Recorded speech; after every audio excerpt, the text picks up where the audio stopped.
السلام علیکم ورحمۃ اللہ وبرکاتہ۔ الحمد للہ المتصف بالجلال والکمال المنزہ عن الانداد والاشباہ والامثال قیوم لا ینام عزیز لا یرام نحمدہ سبحانہ ان ہدانا للاسلام ونشکرہ علی ما حبانا بہ من الفضل والانعام۔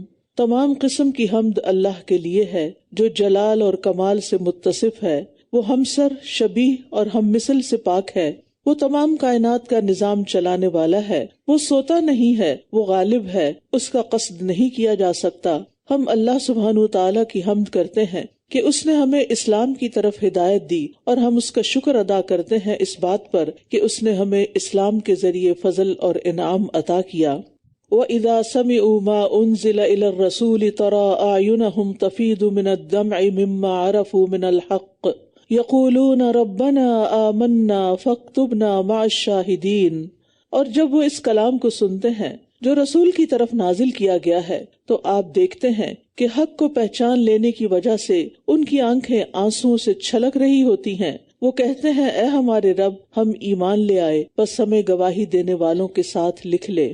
یہ نصارہ کے بارے میں بات کی گئی ہے کہ ایک تو وہ تکبر نہیں کرتے اور یہود کی نسبت مسلمانوں سے زیادہ قریب ہیں، اور دوسرے یہ کہ جب ان میں سے بعض نے قرآن کو سنا تو فوراً ایمان لے آئے۔ یعنی جس گروہ کو نصارہ کے نام سے یاد کیا گیا ہے کہ ان کا حال یہ تھا کہ جب انہوں نے رسول اللہ صلی اللہ علیہ وسلم کو دیکھا اور ان پر اترنے والی کتاب یعنی قرآن کریم کو سنا تو انہوں نے اس کا والہانہ انداز میں خیر مقدم کیا۔ سچے عیسائیوں کی علامت یہی ہے، اور انجیل کے احکامات کو یاد رکھنے والوں کا ایسا ہی رویہ ہوتا ہے کہ جو قرآن کو جب پڑھتے ہیں یا سنتے ہیں تو وہ یقین کر لیتے ہیں کہ واقعی یہ سچی کتاب ہے، اور پھر اسلام قبول کرنے میں دیر نہیں لگاتے۔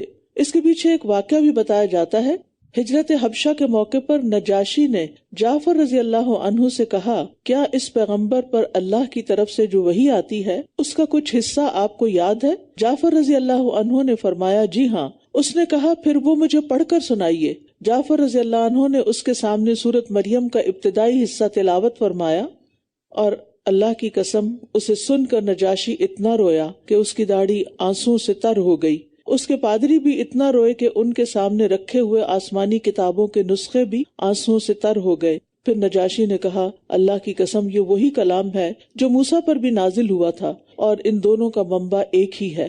یعنی اسی وجہ سے وہ مسلمان ہوا، اور پھر نبی صلی اللہ علیہ وسلم کو جب اس کی وفات کی خبر ملی تو آپ نے اس کا غائبانہ جنازہ بھی پڑھا۔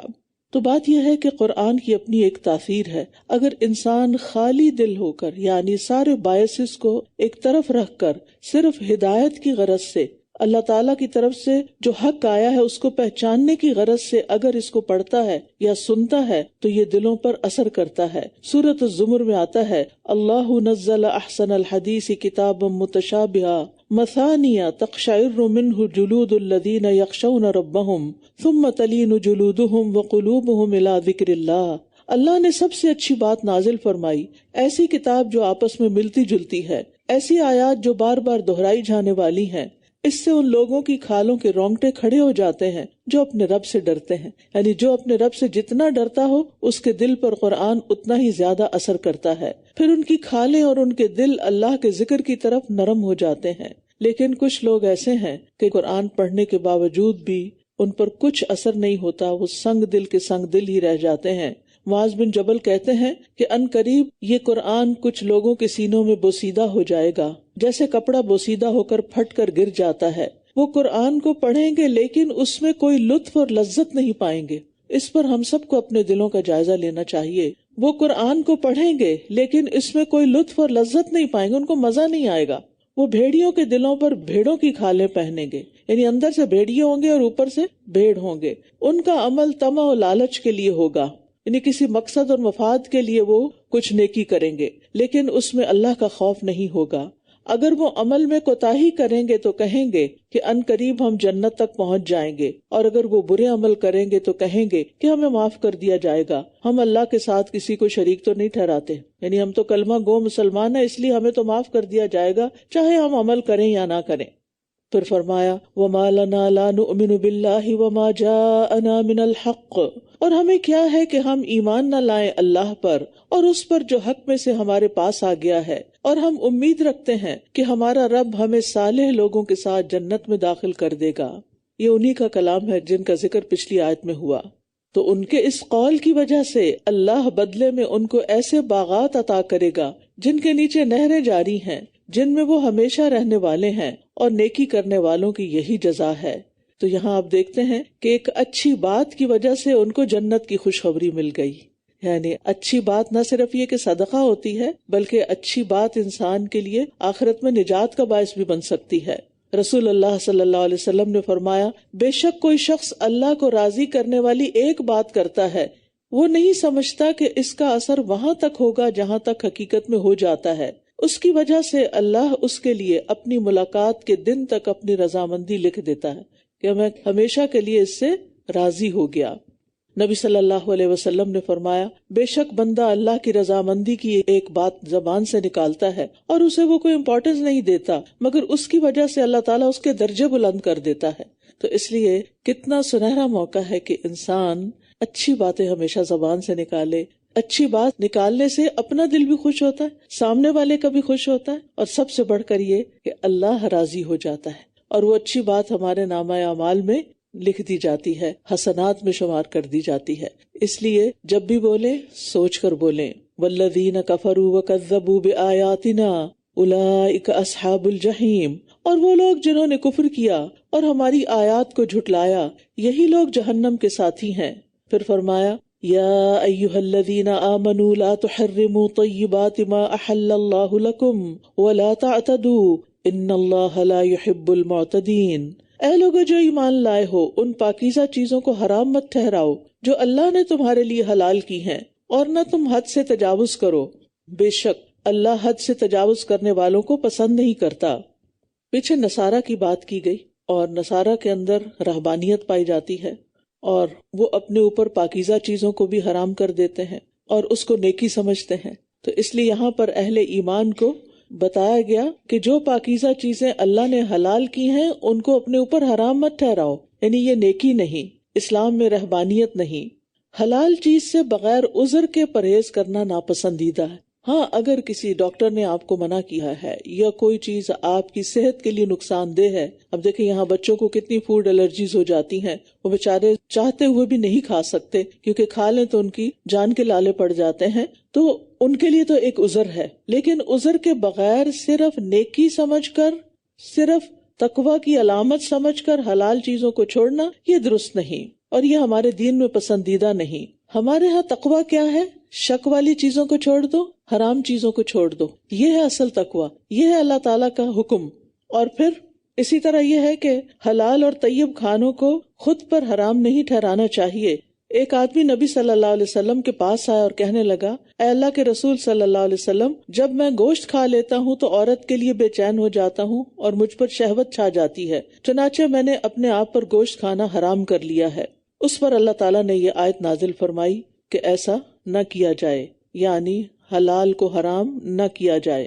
وَكُلُوا مِمَّا رَزَقَكُمُ اللَّهُ حَلَالًا طَيِّبًا وَاتَّقُوا اللَّهَ الَّذِي أَنتُم بِهِ مُؤْمِنُونَ، اور اللہ نے جو حلال پاکیزہ رزق تمہیں عطا کیا ہے اس میں سے کھاؤ، یعنی کھانا منع نہیں، بس جیسے ایک اور جگہ پر آتا ہے کُلُوا وَاشْرَبُوا وَلَا تُسْرِفُوا، کھاؤ پیو لیکن اسراف نہ کرو، حد سے زیادہ نہ کھاؤ۔ تو حلال اور پاکیزہ رزق کھاؤ لیکن ساتھ کیا کرو؟ اور اللہ سے ڈرو، اللہ کا تقوی اختیار کرو جس پر تم ایمان رکھتے ہو۔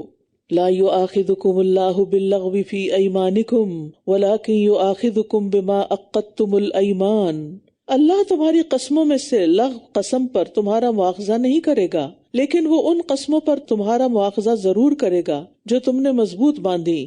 تو اس قسم توڑنے کا کفارہ 10 مسکینوں کو درمیانے درجے کا کھانا کھلانا ہے جو تم اپنے گھر والوں کو کھلاتے ہو، یعنی ایوریج جو ایک ویک کے اندر مینیو چل رہا ہوتا ہے، یا انہیں کپڑے پہنانا ہے، یا ایک گردن کا آزاد کرنا ہے۔ تو جو کوئی یہ نہ پائے تو 3 دنوں کے روزے رکھنا ہے۔ یہ تمہاری قسموں کا کفارہ ہے جب تم قسم کھا لو، اور اپنی قسموں کی حفاظت کیا کرو۔ اسی طرح اللہ اپنی آیات تمہارے لیے واضح کرتا ہے تاکہ تم شکر ادا کرو۔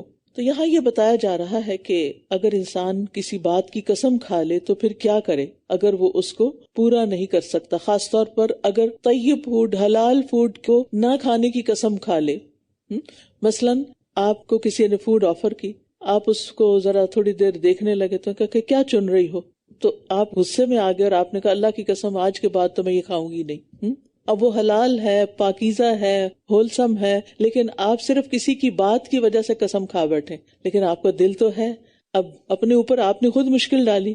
اللہ تعالیٰ کو انسان کی کمزوری پتہ تھی، لہٰذا اس کے لیے وے آؤٹ رکھ دیا گیا کہ اب اگر اپنی قسم کو توڑنا ہے تو کیا کرو۔ قسمیں تین طرح کی ہوتی ہیں، ایک تو لغو قسمیں جو ایسے ہی زبان سے نکل سکتے ہیں، اللہ قسم، مگر نیت نہیں ہوتی، ارادہ نہیں ہوتا، ایسی قسموں پہ نہ کفارہ ہے نہ سزا ہے۔ دوسری ہوتی ہے منعقد ہونے والی قسم، یعنی ارادے اور نیت کے ساتھ قسم کھائے کہ میں ایسا نہیں کروں گا، جیسے چاہے غصے میں ہی کھائے، تو اس قسم کا یہاں کفارہ بتایا جا رہا ہے۔ اور ایک تیسری قسم ہے یمین غموس، جھوٹی قسم، جو انسان نیت اور ارادے کے ساتھ دھوکہ یا فریب دینے کے لیے جھوٹ بول کے قسم کھائے۔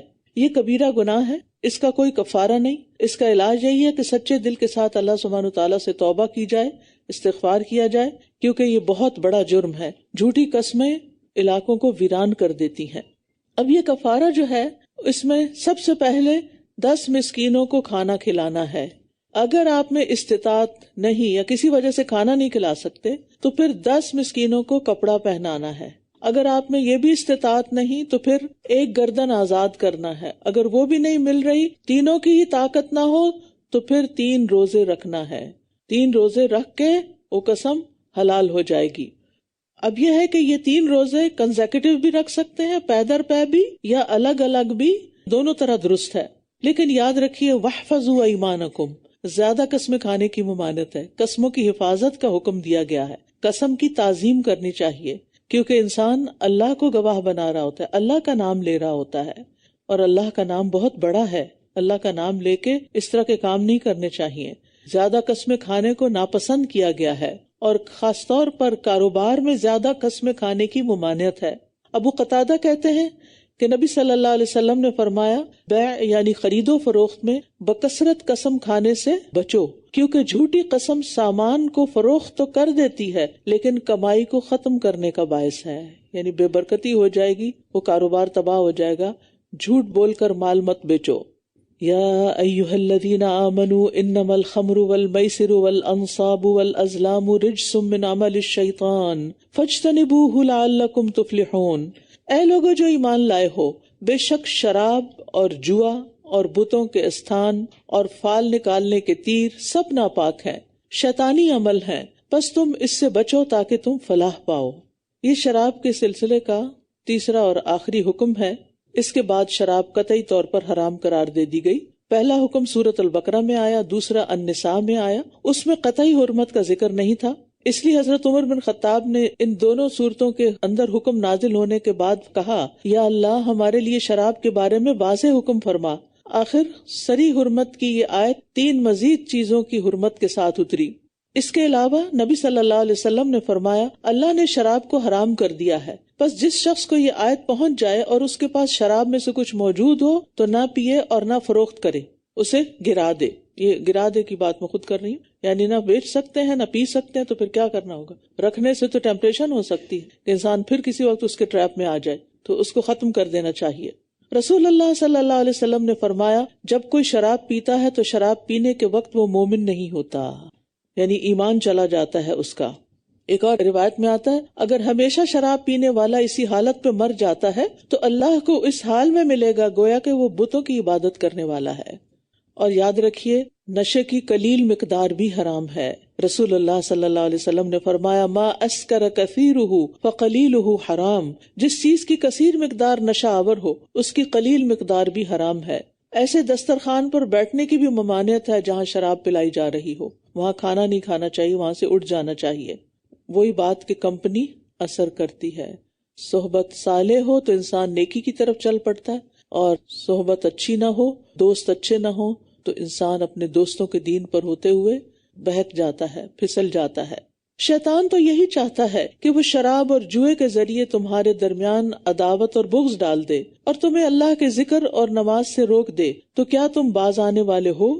یعنی یہاں پر شراب کے اور جوئے کے دینی اور دنیاوی نقصانات کا بیان ہو رہا ہے۔ دینی نقصان تو یہ ہے کہ شراب اور جوا نماز اور ذکر الہی سے روکنے اور غافل کرنے کا سبب بنتے ہیں، اور دنیاوی نقصان کیا بتایا جا رہا ہے کہ اس سے آپس میں عداوت اور کینہ پیدا ہوتا ہے، اور ان دونوں میں خرابیوں کا پایا جانا صاف ظاہر ہے۔ اس کے برعکس کیا کرو؟ اور اللہ کی اطاعت کرو اور رسول کی اطاعت کرو، یعنی سارے احکامات میں، لیکن یہ شراب اور جوئے کے کانٹیکسٹ میں آئی ہے کہ اللہ اور رسول کی اطاعت کرو۔ اگر ہم کہیں کہ قرآن میں کہاں لکھا ہے لفظ حرام، تو حرام لفظ نہیں لکھا ہوا، نبی صلی اللہ علیہ وسلم نے اس کو واضح طور پر حرام کہا ہے، ٹھیک ہے؟ تو یہاں صرف قرآن کی بات نہیں، رسول اللہ صلی اللہ علیہ وسلم کی بات بھی ماننی ہوگی۔ وَاحْذَرُوا، اور محتاط رہو، پھر اگر تم نے منہ موڑ لیا تو جان لو کہ بے شک ہمارے رسول کے ذمہ صرف واضح پیغام پہنچا دینا ہے۔ وہ لوگ جو ایمان لائے اور انہوں نے نیک اعمال کیے، ان پر کوئی گناہ نہیں اس بارے میں جو وہ کھا چکے۔ جب انہوں نے تقوی اختیار کیا اور ایمان لائے اور انہوں نے نیک اعمال کیے، پھر انہوں نے تقوی اختیار کیا اور ایمان لائے، پھر انہوں نے تقوی اختیار کیا اور اچھے کام کیے، اور اللہ اچھے کام کرنے والوں سے محبت کرتا ہے۔ یعنی شراب کی حرمت آنے سے پہلے یا معلوم ہونے سے پہلے اگر اہل ایمان میں سے کوئی ایسا کرتا رہا ہے تو پھر اس پر توبہ کر لے تو انشاءاللہ توبہ قبول ہو جائے گی۔ یہ آیت اس وقت اتری جب شراب کی حرمت نازل ہونے کے بعد بعض صحابہ کہنے لگے ہمارے ان بھائیوں کا کیا حال ہوگا جو شراب پیتے تھے، جوا کھیلتے تھے، اور ان لوگوں کو اللہ تعالیٰ کے ہاں سے کیا بدلہ ملے گا؟ لیکن وہ جنگ احد میں شہید ہو گئے، حالانکہ شراب ان کے پیٹوں میں تھی، کیونکہ اس وقت تک ابھی قطعی حرمت کا ذکر نہیں تھا۔ تو اس پر ان کو کیا حکم دیا گیا کہ ان پر کوئی حرج نہیں، یعنی ابھی حکم آیا نہیں اور انہوں نے اگر عمل نہیں کیا اور وہ گزر گئے اس سے پہلے ہی تو کوئی حرج کی بات نہیں۔ یہاں تقویٰ کا حکم 3 دفعہ دیا گیا ہے اور یہ تاکید کے لیے ہے۔ پہلا حکم شراب سے بچے، دوسرا حکم بری باتوں سے بچے اور تقویٰ پہ قائم رہے، اور پھر یہ کہ آمنو سے مراد شرک سے بچے، اور دوسرے سے مراد گناہوں سے بچے، اور تیسرے سے مراد صغیرہ گناہوں سے بھی بچے۔ اور پھر احسنو کا لفظ بھی آیا، یعنی احسان کے درجے میں اللہ کی عبادت کرے، یعنی متقی محسن متقی مومن سے بہتر ہے۔ ثم اتقوا واحسنوا واللہ یحب المحسنین، کیونکہ اللہ تعالیٰ کس سے محبت کرتا ہے؟ محسنین سے محبت کرتا ہے۔ متقی وہ ہوتا ہے جو اپنے نفس کی حفاظت کرتا ہے، شک والی چیزوں سے بچتا ہے، اور محسن جو ہوتا ہے وہ اپنی ذات پر بھی احسان کرتا ہے اور دوسروں پر بھی احسان کرتا ہے۔ وَأَحْسِن كَمَا أَحْسَنَ اللَّهُ إِلَيْكَ، یعنی احسان میں ایک پہلو اپنی ذات کے لیے ہوتا ہے کہ اس کے کام کرنے کی کوالٹی بہت اچھی ہوتی ہے، اور ایک دوسرا پہلو دوسرے لوگوں کے لیے ہوتا ہے جس میں وہ دوسروں کے ساتھ معاملہ کرتے ہوئے، ڈیل کرتے ہوئے ان کو ایکسیلنٹ سروس پرووائڈ کرتا ہے، ان کے ساتھ رویہ اچھا رکھتا ہے، ان کے ساتھ معاشرت اچھی رکھتا ہے۔ یاد رکھیے سورۃ المائدہ میں سب سے زیادہ یا ایھا الذین آمنوا کی پکار ہے، یا ایھا الذین آمنوا لیبلونکم اللہ بشیء من الصید، اے لوگو جو ایمان لائے ہو، اللہ تمہیں شکار میں سے کسی ایسی چیز کے ساتھ ضرور آزمائے گا جو تمہارے ہاتھوں اور نیزوں کی زد میں ہوگا، تاکہ اللہ جان لے کہ کون ہے جو اس سے بن دیکھے ڈرتا ہے، تو جو کوئی اس کے بعد زیادتی کرے تو اس کے لیے دردناک عذاب ہے۔ اس آیت کا تعلق پچھلی آیت سے ہے، لا تحرموا طیبات ما احل اللہ لکم، تو وہاں حلال چیزوں کو حرام ٹھہرانے سے منع کیا گیا۔ اب اس آیت میں وہ حلال چیزیں ذکر کی گئی ہیں جو کچھ وقت کے لیے بطور امتحان حرام کی گئی، یعنی احرام کی حالت میں کچھ حلال چیزیں بھی حرام ہو جاتی ہیں۔ تو اصل چیز کیا ہے؟ اللہ کی اطاعت۔ جب چاہے کسی چیز کو ہمارے لیے حلال قرار دے اور جب چاہے اسے ہمارے لیے حرام کر دے۔ تو یہاں بتایا جا رہا ہے کہ احرام کی حالت میں خشکی کے جانوروں کا شکار کرنا منع ہے، تاکہ فرما برداروں اور نافرمانوں کے درمیان فرق پتہ چل جائے، آزمائش ہو جائے کہ بن دیکھے اللہ سے کون ڈرتا ہے۔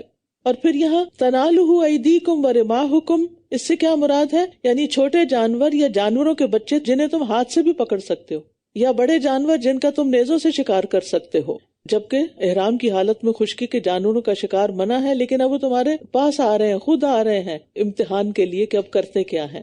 جیسے اصحاب السبت کا امتحان ہوا تھا لیکن وہ ناکام ہو گئے، اسی طرح مسلمانوں کا بھی ایک ٹیسٹ ہوا کہ شکار احرام کی حالت میں خود بخود ان کے اوپر آ کے گر رہا تھا لیکن وہ اس کو نہیں پکڑ رہے تھے۔ تو جو شخص غائبانہ طور پر رب سے ڈرے اس کے لیے قرآن میں مغفرت اور اجر کریم کا وعدہ کیا گیا ہے۔ وَخَشِيَ الرَّحْمَٰنَ بِالْغَيْبِ فَبَشِّرْهُ بِمَغْفِرَةٍ وَأَجْرٍ كَرِيمٍ، پھر فرمایا یا ایھا الذین آمنوا لا تقتلوا الصید وانتم حرم، اے لوگو جو ایمان لائے ہو، حالت احرام میں شکار کو نہ مارو، اور جس نے تم میں سے جان بوجھ کر اسے مارا تو چوپایوں میں سے اسی کی مانند بطور فدیہ بدلہ دینا ہوگا جو اس نے مارا، جس کا فیصلہ تم میں سے 2 عدل والے کریں گے۔ یہ قربانی کعبہ تک پہنچنے والی ہو یا کفارہ ہے چند مسکینوں کو کھانا کھلانا یا اس کے برابر روزے رکھنا، تاکہ وہ اپنے کیے کا وبال چکھے۔ جو ہو چکا اللہ نے اس سے درگزر کیا، اور جو کوئی پھر وہی کام کرے تو اللہ اس سے انتقام لے گا، اور اللہ بہت زبردست ہے، انتقام لینے والا ہے۔ یہ آیت اور اگلی آیات اس وقت نازل ہوئی جب مسلمان حدیبیہ میں احرام باندھے ہوئے تھے، تو خلاف معمول چھوٹے بڑے جنگلی جانور ان کے خیموں میں گھس آئے، حالانکہ عام طور پہ ایسا ہوتا نہیں، تو اللہ تعالیٰ نے ان آیات میں ان کے شکار سے منع کر دیا۔ تو جو محرم ہوتا ہے یعنی احرام پہنے ہوئے، نہ وہ خود شکار کر سکتا ہے، نہ شکار میں کسی کی مدد کر سکتا ہے۔ ہاں، 5 جانوروں کو حرم میں بھی مارنے کی اجازت ہے یا حالت احرام میں بھی مارنے کی اجازت ہے۔ وہ کون سے ہیں؟ چوہا، بچھو، چیل، کوا اور کاٹنے والا کتا، کیونکہ یہ سارے موذی جانور ہیں، اس لیے ان کو مارا جا سکتا ہے۔ اسی طرح اس پر قیاس کرتے ہوئے سانپ، بھیڑیا، چیتا، شیر وغیرہ بھی مار سکتے ہیں۔ اور جان بوجھ کے اگر کوئی شکار کرے تو اس کا کفارہ کیا ہے کہ جس طرح کے قد و قامت کا جانور اس نے مارا ہے، اسی قد و قامت یا اس کے ساتھ شکل و صورت میں ملتا ہوا جانور قربان کرے، اور وہ قربانی کہاں پہنچائی جائے گی؟ حرم میں۔ احل لکم صید البحر وطعامہ متاعا لکم وللسیارہ، تمہارے لیے سمندر کا شکار اور اس کا کھانا حلال کر دیا گیا، جو تمہارے لیے اور قافلوں کے لیے فائدہ مند ہے، لیکن جب تم حالت احرام میں ہو، خشکی کا شکار تم پر حرام کیا گیا ہے، اور اللہ سے ڈرو، وہ جس کی طرف تم اکٹھے کیے جاؤ گے۔ تو اس سے کیا پتہ چلتا ہے کہ حالت احرام میں خشکی کا شکار منع ہے، سمندر کا نہیں۔ یعنی اگر کچھ لوگ احرام پہن کے وایا سمندر حج کرنے آ رہے ہیں اور راستے میں ان کا زادہ راہ ختم ہو جاتا ہے تو مچھلیاں وغیرہ پکڑ کے اپنے کھانے پینے کا بندوبست کر سکتے ہیں۔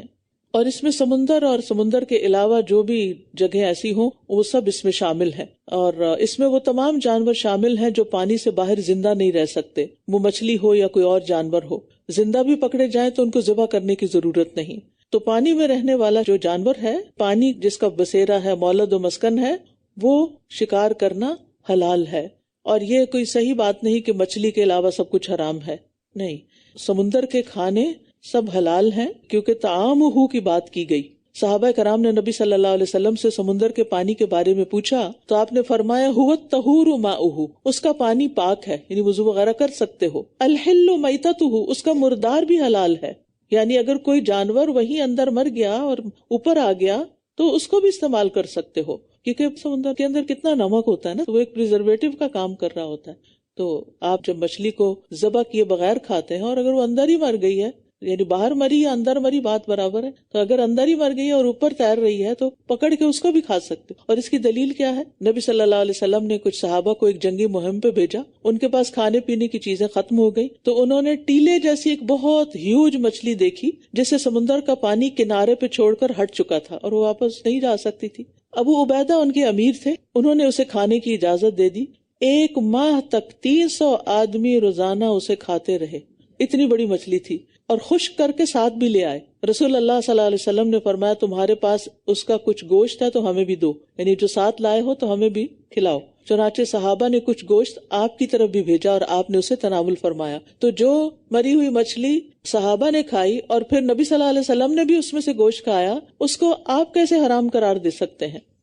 پھر فرمایا اللہ نے کعبہ کو جو حرمت والا گھر ہے لوگوں کے لیے قیام کا ذریعہ بنایا ہے، اور ماہ حرام کو اور قربانی کے جانوروں کو اور پٹے والے جانوروں کو بھی، یہ اس لیے کہ تم جان لو کہ بے شک اللہ جانتا ہے جو کچھ آسمانوں اور جو زمین میں ہے، اور یہ کہ اللہ ہر چیز کو خوب جاننے والا ہے۔ جس طرح حرم جانوروں کے لیے باعث امن ہے، ایسے ہی انسانوں کے لیے بھی حرم امن کی جگہ ہے، ٹھیک ہے۔ اور کعبہ لوگوں کے لیے قیام زندگی کا باعث ہے، یعنی اہل مکہ کی معاش روزی کا دار و مدار اسی پر ہے۔ لوگ دور دراز سے حج اور تجارت کے ارادے سے یہاں آتے ہیں، ضروریات کی چیز یہاں لا کر بیچتے ہیں، جس سے اہل مکہ رزق حاصل کرتے ہیں اور یہاں پہنچ کر وہ امن میں آ جاتے ہیں۔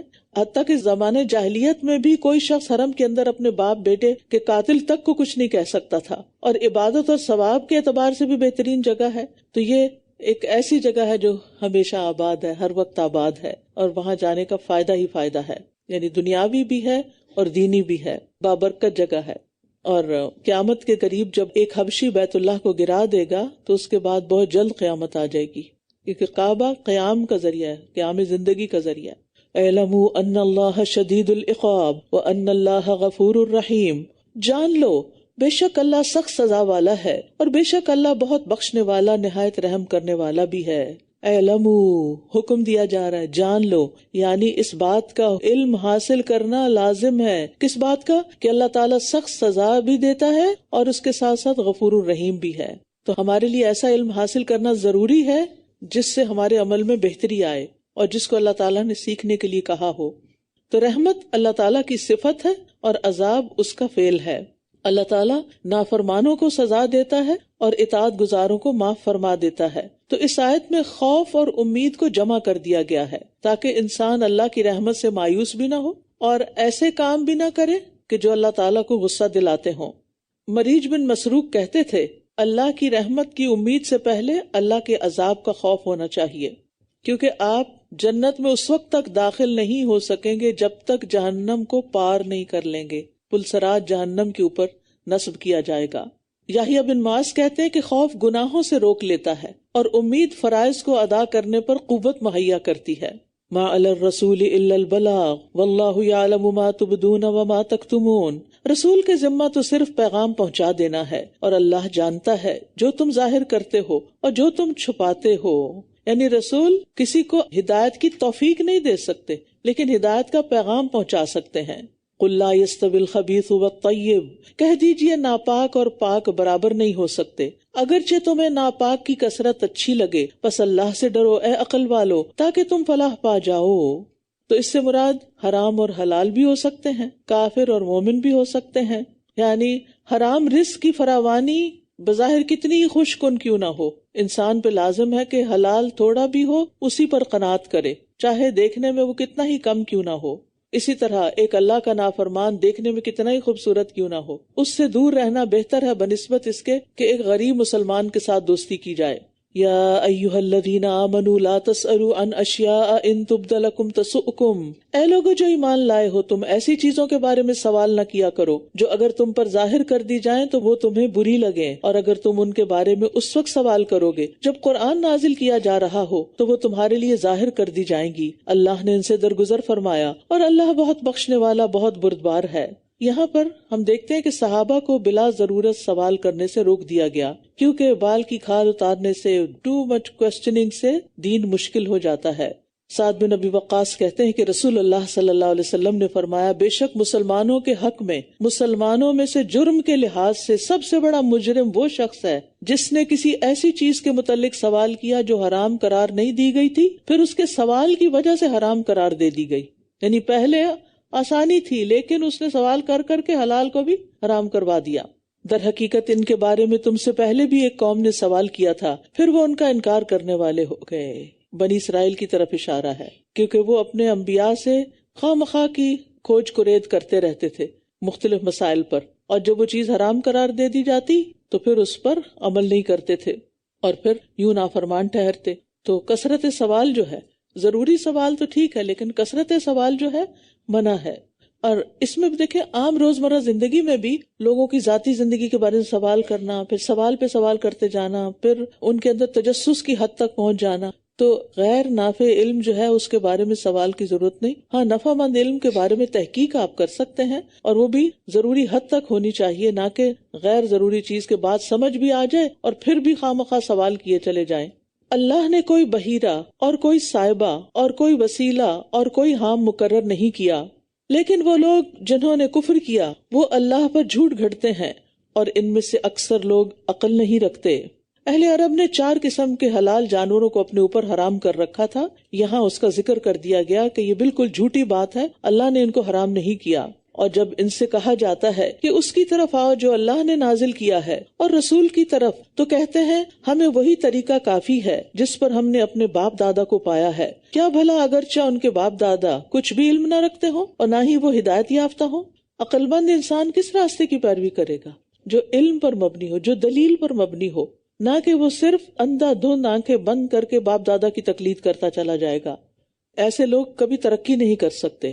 اے لوگو جو ایمان لائے ہو، تم اپنی فکر کرو، جو بھٹک گیا وہ تمہیں کچھ نقصان نہ دے سکے گا، جبکہ تم خود ہدایت پا چکے ہو۔ تم سب کا لوٹنا اللہ ہی کی طرف ہے، پھر وہ تمہیں بتائے گا جو کچھ تم کیا کرتے تھے۔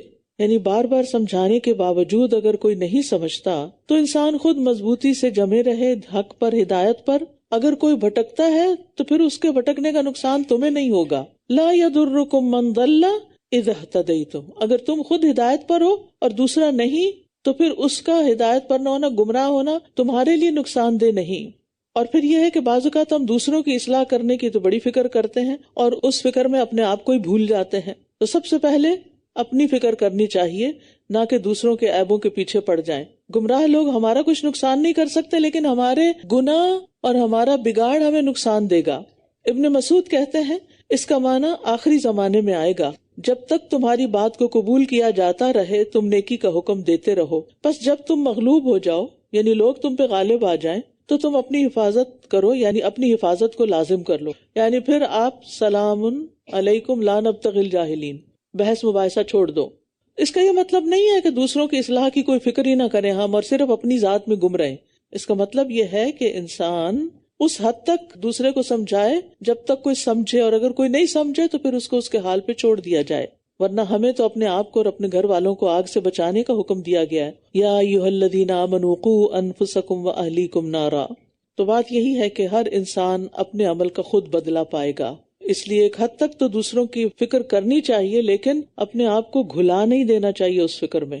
بعض اوقات آپ دین کے رستے پر ہیں، آپ کے ہسبینڈ نہیں ہیں، جو بات آپ کو پتہ چلتی ہے آپ ان کو بتاتے ہیں اور وہ آپ کو ہمیشہ ڈانٹ دیتے ہیں، جھڑک دیتے ہیں، موڈ آف کر لیتے ہیں اور گھر کی فضا خراب ہو جاتی ہے، تو پھر ظاہر ہے وہ قوام ہیں، وہ بھی ذمہ دار ہیں، ایڈلٹ ہیں، تو اگر وہ بات نہیں سنتے تو آپ کا کوئی نقصان نہیں، آپ گھر کی فضا کو خراب نہ کریں، ان کو پھر ان کے حال پہ چھوڑ دیں۔ جہاں کہیں مناسب موقع ہو تو اچھی کوئی بات شیئر کر لیں، ورنہ پیچھے نہ پڑے، اور کسی کے بھی پیچھے نہ پڑے۔ بچوں کو بھی سمجھانے کے بعد ان کو چھوڑ دیں، کیونکہ وہ ایک انڈیپینڈنٹ اینٹی ہیں، وہ ہمارا مال نہیں ہے کہ ہم اپنی مٹھی میں اس کو بند کر کے رکھیں۔ بچوں کو بھی سپیس دیں، ان کو بھی سمجھانے کے بعد غلطی کرنے کی بھی گنجائش دیں۔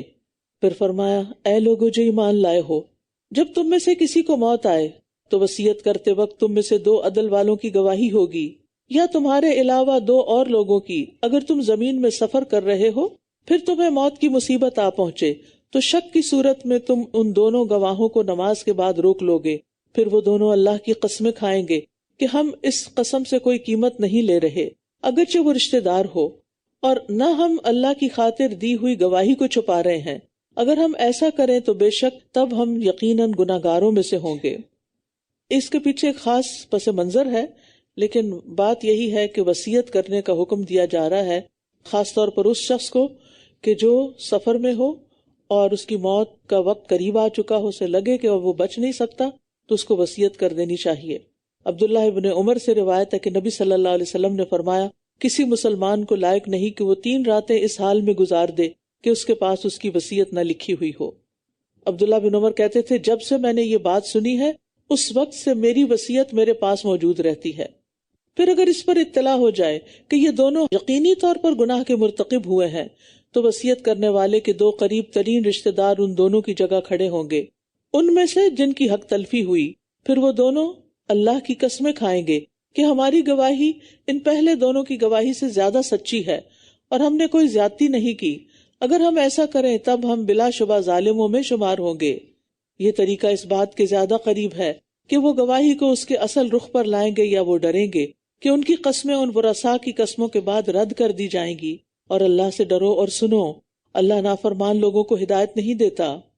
یوم یجمع اللہ الرسل فیقول ماذا اجبتم قالوا لا علم لنا انک انت علام الغیوب۔ جس دن اللہ رسولوں کو جمع کرے گا پھر پوچھے گا کہ تمہیں کیا جواب دیا گیا تھا، یعنی تمہاری قوم کی طرف سے۔ وہ کہیں گے ہمیں کچھ علم نہیں، بے شک تو ہی غیب کی باتوں کا خوب علم رکھنے والا ہے۔ یہ سوال پیغمبروں سے کیوں کیا جائے گا؟ یہ اصل میں تو امتوں کو ڈانٹ ڈپٹ اور ملامت کرنے کے لیے ہوگا۔ اللہ تعالیٰ ان مجرموں سے نہیں پوچھے گا، پیغمبروں سے پوچھے گا تاکہ ان پر حجت پوری کر دی جائے۔ پیغمبر کہیں گے لا علم لنا، ہمیں علم نہیں، حالانکہ انہوں نے ان کے اندر عمر گزاری تھی، تو یہ کیوں کہیں گے ہمیں علم نہیں جبکہ انہیں علم تھا؟ یعنی ہم ان کا باطن نہیں جانتے، ہم ان کی اصلیت اور ان کی حقیقت نہیں جانتے، ہم تو صرف ظاہری چیزوں سے ہی واقف ہیں. اور یہاں اللہ تعالیٰ کا نام العلام آیا ہے، اور یہ علام جو ہے یہ مبالغے کا صیغہ ہے. علیم جو ہے صفت مشبہ کا صیغہ ہے، اور علام جو ہے یعنی بہت زیادہ خوب جاننے والا، ظاہر کو بھی غیب کو بھی، اور اس علم میں اللہ تعالیٰ کا کوئی اور شریک بھی نہیں. اذ قال اللہ یا عیسی ابن مریم اذکر نعمتی علیک وعلی والدتک، جب اللہ فرمائے گا اے عیسی ابن مریم میری اس نعمت کو یاد کرو جو تم پر اور تمہاری والدہ پر ہوئی، جب میں نے روح القدس کے ساتھ تمہاری تائید کی، تم گہوارے اور ادھیڑ عمر میں لوگوں سے کلام کرتے تھے، اور جب میں نے تمہیں کتاب و حکمت اور تورات اور انجیل کی تعلیم دی، اور جب تم میرے اذن سے مٹی سے پرندے کی شکل کی مانند بناتے پھر اس میں پھونک مارتے تو وہ میرے اذن سے پرندہ بن جاتا، اور تم پیدائشی اندھے اور برس والے کو میرے اذن سے اچھا کر دیتے، اور جب تم میرے اذن سے مردوں کو نکالتے تھے، اور جب میں نے بنی اسرائیل کو تم سے روکا تھا جب تم ان کے پاس واضح دلائل لے کر آئے، تو ان میں سے جنہوں نے کفر کیا کہنے لگے یہ تو کھلم کھلا جادو ہے. پچھلی آیت میں بتایا گیا کہ تمام رسولوں سے گواہی لی جائے گی، اور یہاں بتایا جا رہا ہے کہ عیسیٰ علیہ السلام سے گواہی لی جائے گی، یعنی عیسیٰ علیہ السلام سے بطور خاص سوال کیا جائے گا، کیونکہ ان کی امت ان کے بعد ان کے رستے کو چھوڑ گئی. اور یاد کرو جب میں نے حواریوں کی طرف الہام کیا کہ مجھ پر اور میرے رسول پر ایمان لے آؤ، انہوں نے کہا ہم ایمان لے آئے، اور آپ گواہ رہیے کہ بے شک ہم مسلمان ہیں. جب حواریوں نے کہا اے عیسیٰ ابن مریم کیا تیرا رب یہ کر سکتا ہے کہ ہم پر آسمان سے کھانے کا ایک دسترخوان اتارے؟ اس نے کہا اللہ سے ڈرو اگر تم مومن ہو. یعنی حواریوں نے یہ سوال کیوں کیا؟ ان کو اللہ تعالیٰ کی قدرت پر کوئی شک نہیں تھا، لیکن دلوں کے اطمینان کے لیے، جیسے ابراہیم علیہ السلام نے کیا تھا. اور یہ جو کہہ رہے ہیں حل یستطیع ربک، کا اس کا یہ مطلب نہیں تھا ان کا کہ اللہ تعالیٰ کی قدرت سے باہر ہے، یعنی اس کا مطلب یہ تھا کہ کیا اللہ تعالیٰ کی حکمت کے خلاف تو نہیں، یا اس میں کوئی امر مانے تو نہیں. قالوا نريد ان ناكل منها وتطمئن قلوبنا ونعلم ان قد صدقتنا ونكون عليها من الشاهدين. انہوں نے کہا ہم چاہتے ہیں کہ ہم اس میں سے کھائیں اور ہمارے دل مطمئن ہو جائیں. وتطمئن قلوبنا، اور ہم جان لیں کہ تم نے ہم سے سچ کہا تھا اور ہم اس پر گواہی دینے والوں میں سے ہو جائیں، یعنی علم یقینی ہو جائے. عیسیٰ ابن مریم نے دعا کی اے اللہ، اے ہمارے رب. یہ دو لفظ اکٹھے یہاں آئے ہیں، اللہم ربنا، اور یہ ان کی انتہا درجے کی عاجزی ہے کہ وہ خود الہ نہیں ہے بلکہ اللہ کو اللہم اور ربنا کہہ کے پکار رہے ہیں. اللہم ربنا انزل علینا مائدۃ من السماء، اے اللہ، اے ہمارے رب، تو آسمان سے ہم پر ایک دسترخوان اتار کہ جو ہمارے پہلوں اور ہمارے پچھلوں کے لیے عید ہو جائے، اور تیری طرف سے ایک نشانی ہو، اور ہمیں رزق عطا فرما، اور تو سب سے بہترین رازق ہے. تو عیسیٰ علیہ السلام کی دعا مانگنے کے طریقے سے ثابت ہوتا ہے کہ وہ رازق نہیں تھے، وہ رب نہیں تھے، وہ الہ نہیں تھے، بلکہ وہ اتنی عاجزی کے ساتھ اصل رب سے ہی دعا کر رہے تھے. تو رزق دو طرح کا ہوتا ہے، ایک ظاہری یعنی کھانے کا جو جسم کے کام آتا ہے، قوت کا باعث بنتا ہے، اور دوسرا باطنی جو ایمان کے لیے قلب کی روشنی اور دینی رہنمائی بنتا ہے. ظاہری رزق کا فائدہ جسم کے لیے ہے، باطنی رزق ابدی زندگی یعنی آخرت کے لیے ہے، اور دونوں طرح کے رزق کا مالک اللہ ہی ہے جس کو جتنا چاہے عطا کر دے. تو اس لیے جب اللہ سے رزق مانگے تو پھر دونوں طرح کا رزق مانگا کریں، روحانی رزق بھی، ایمانی رزق بھی، اور جسمانی رزق بھی. اور جو اللہ سے مانگتا ہے اللہ اسے ایسی جگہ سے دیتا ہے جہاں سے وہ گمان بھی نہیں کر سکتا. قال اللہ انی منزلها علیکم، اللہ نے فرمایا بے شک میں اسے تم پر نازل کرنے والا ہوں. پھر تم میں سے جو کوئی اس کے بعد ناشکری کرے گا تو میں ضرور اسے ایسا عذاب دوں گا کہ اس جیسا عذاب میں نے جہان والوں میں سے کسی ایک کو بھی نہ دیا ہوگا. جتنی بڑی نعمت ہوتی ہے اتنا ہی زیادہ شکر ادا کرنا چاہیے، اور شکر اس نعمت کی بقا کا سبب بنتا ہے، ورنہ ناشکری سے وہ نعمت چلی جاتی ہے، ضائع ہو جاتی ہے. اور جب اللہ فرمائے گا اے عیسیٰ ابن مریم کیا تم نے لوگوں سے کہا تھا کہ اللہ کے سوا مجھے اور میری ماں کو دو معبود بنا لو؟ وہ کہے گا پاک ہے تو، میرے لیے مناسب نہیں کہ میں وہ بات کہوں جس کا مجھے کوئی حق نہیں. اگر میں نے یہ کہا ہوتا تو یقیناً تو اسے جانتا ہوتا. تو جانتا ہے جو میرے نفس میں ہے اور میں نہیں جانتا جو تیرے نفس میں ہے، بے شک تو ہی غیب کی باتوں کا خوب علم رکھنے والا ہے۔ میں نے تو انہیں بس وہی کہا تھا جس کا تو نے مجھے حکم دیا تھا کہ اللہ کی عبادت کرو جو میرا رب ہے اور تمہارا رب بھی، اور میں ان پر گواہ رہا جب تک میں ان میں تھا، پھر جب تو نے مجھے اٹھا لیا تو ہی ان پر نگران تھا، اور تو ہر چیز پر خوب گواہ ہے۔ ان تعذبہم فإنہم عبادک وإن تغفر لہم فإنک انت العزیز الحکیم۔ اگر تو انہیں عذاب دے تو بے شک وہ تیرے بندے ہیں، تو دے سکتا ہے، اور اگر تو انہیں بخش دے تو بے شک تو بہت زبردست، بہت حکمت والا ہے۔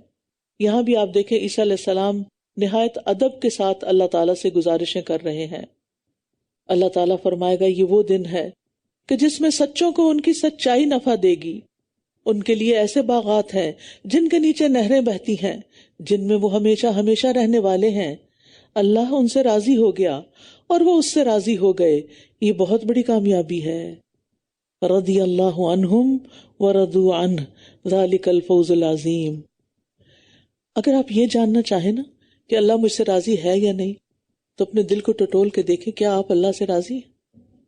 کیونکہ جو اللہ سے راضی ہو جاتے ہیں، اس کے دین پر راضی ہو جاتے ہیں، اس کے رب ہونے پر راضی ہو جاتے ہیں، اس کے رسول پر راضی ہو جاتے ہیں کہ اللہ نے ان کو ہماری ہدایت کے لیے بھیجا تو بہت اچھا کیا، تو اللہ تعالیٰ بھی ان سے راضی ہو جاتا ہے۔ تو ہمیں ہمیشہ اپنے اوپر چیک رکھنا چاہیے، اللہ سے کوئی شکوہ نہیں کرنا چاہیے، اور خاص طور پر اگر کوئی تقدیر میں ایسی چیز ہو جو آپ کو بہت زیادہ پریشان کر رہی ہو تو اس پر بھی اللہ سبحانہ وتعالیٰ کی طرف رجوع کریں اور اللہ کے فیصلوں پر راضی رہیں۔ اور یہاں جو بڑی اہم بات اس آیت میں کی گئی ہے وہ یہ کہ اس دن سچوں کو سچائی فائدہ دے گی، جھوٹ کام نہیں آئے گا۔ دنیا کے کام، دنیا کے مشکل وقت آپ جھوٹ سے گزار لیتے ہیں، لیکن وہاں جھوٹ سے وہ مشکل نہیں ٹلے گی۔ للہ ملک السماوات والارض وما فیہن وہو علی کل شیء قدیر۔ اللہ ہی کے لیے ہے بادشاہت آسمانوں اور زمین کی اور جو کچھ ان میں ہے، اور وہ ہر چیز پر خوب قدرت رکھنے والا ہے۔ سورۃ الانعام۔ بسم اللہ الرحمن الرحیم۔ الحمد للہ الذی خلق السماوات والارض وجعل الظلمات والنور ثم الذین کفروا بربهم يعدلون۔ هو الذی خلقکم من طین ثم قضى أجلا وأجل مسمى عنده ثم أنتم تمترون۔ الحمد للہ الذی خلق السماوات والارض وجعل الظلمات والنور ثم الذین کفروا بربهم یعدلون۔ سب تعریف اللہ کے لیے ہے جس نے آسمانوں اور زمین کو پیدا کیا اور اسی نے اندھیروں اور روشنی کو بنایا۔ پھر وہ لوگ جنہوں نے کفر کیا اپنے رب کے ساتھ دوسروں کو برابر قرار دیتے ہیں۔ سورۃ الانعام الحمدللہ کے ساتھ شروع ہو رہی ہے۔ یہ 5 سورتوں میں سے دوسری سورت ہے جن کا آغاز الحمدللہ سے ہوتا ہے۔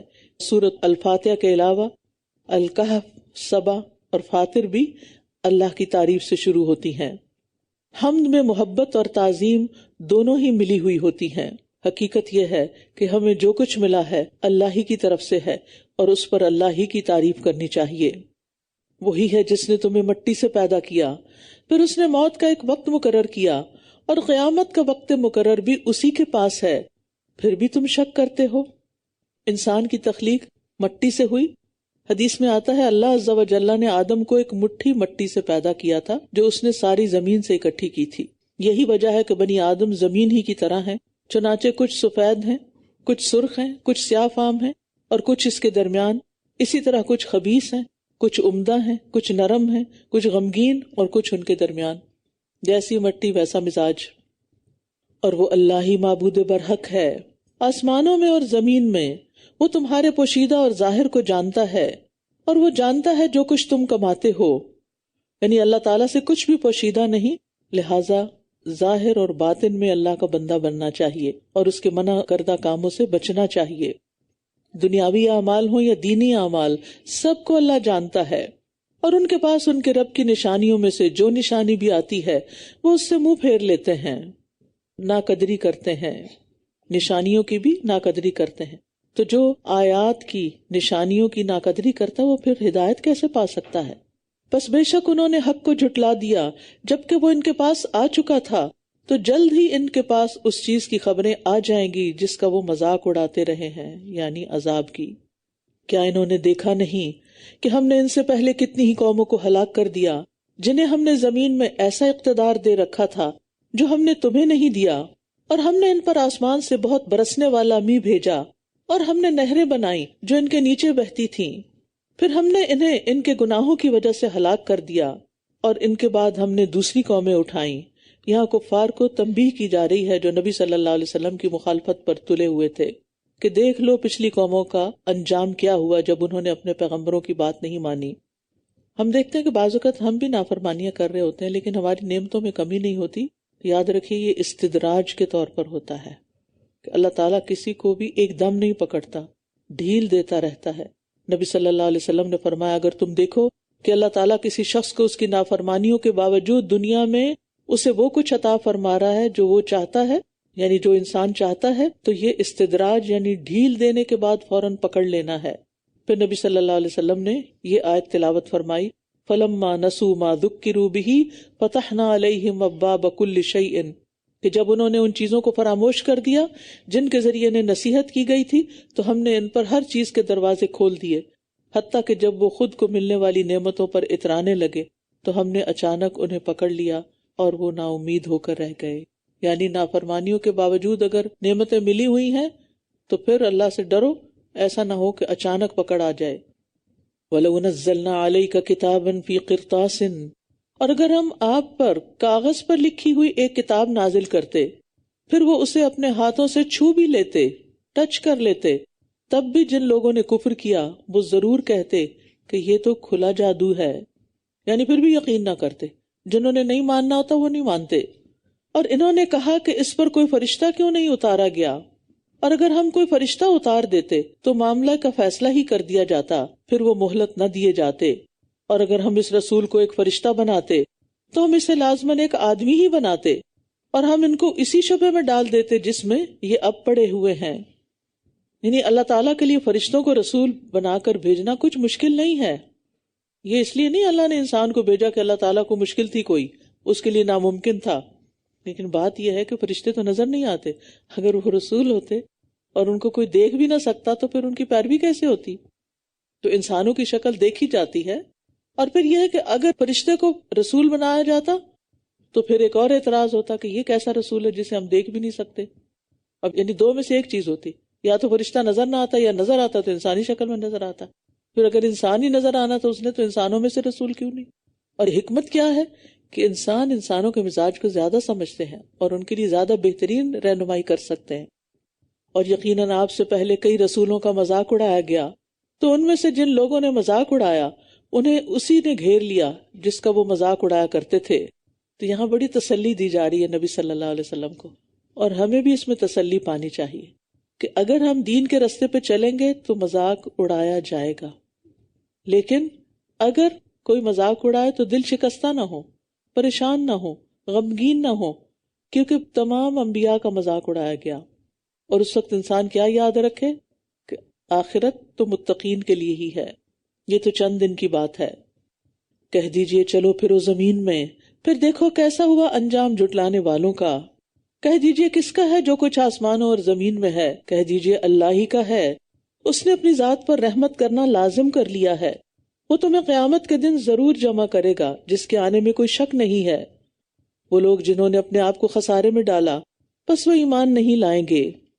اللہ تعالیٰ نے اپنی ذات پر رحمت لکھ رکھی ہے، اس کا مطلب یہ ہے کہ وہ نیک و بد سب پر اپنی رحمت فرماتا ہے، لیکن کامل رحمت اللہ کے نیک بندوں کے لیے ہے، اور باقی لوگوں کے لیے وقتی رحمت ہے، آخر میں ان کی پکڑ ہے۔ وَلَهُ مَا سَكَنَ فِي اللَّيْلِ وَالنَّهَارِ، اور اسی کی ملکیت میں ہے جو کچھ دن اور رات میں ٹھہرا ہوا ہے، اور وہ خوب سننے والا، خوب جاننے والا ہے۔ کہہ دیجئے کیا میں اللہ کے سوا کسی اور کو اپنا سرپرست بنا لوں؟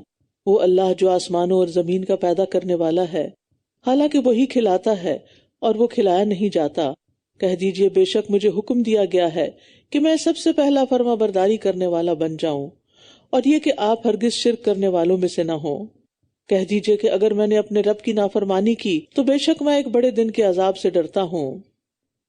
نبی صلی اللہ علیہ وسلم کی زبان سے یہ بات کہلوائی جا رہی ہے کہ اگر میں نافرمانی کروں تو مجھے بھی اپنے رب سے ڈر لگتا ہے، یعنی آپ کی زبان سے اعلان کروا دیا گیا ہے کہ نیک بندے سے بھی نافرمانی کا ارتکاب ہو جائے اور وہ توبہ نہ کرے تو اس کی بھی پکڑ ہو سکتی ہے۔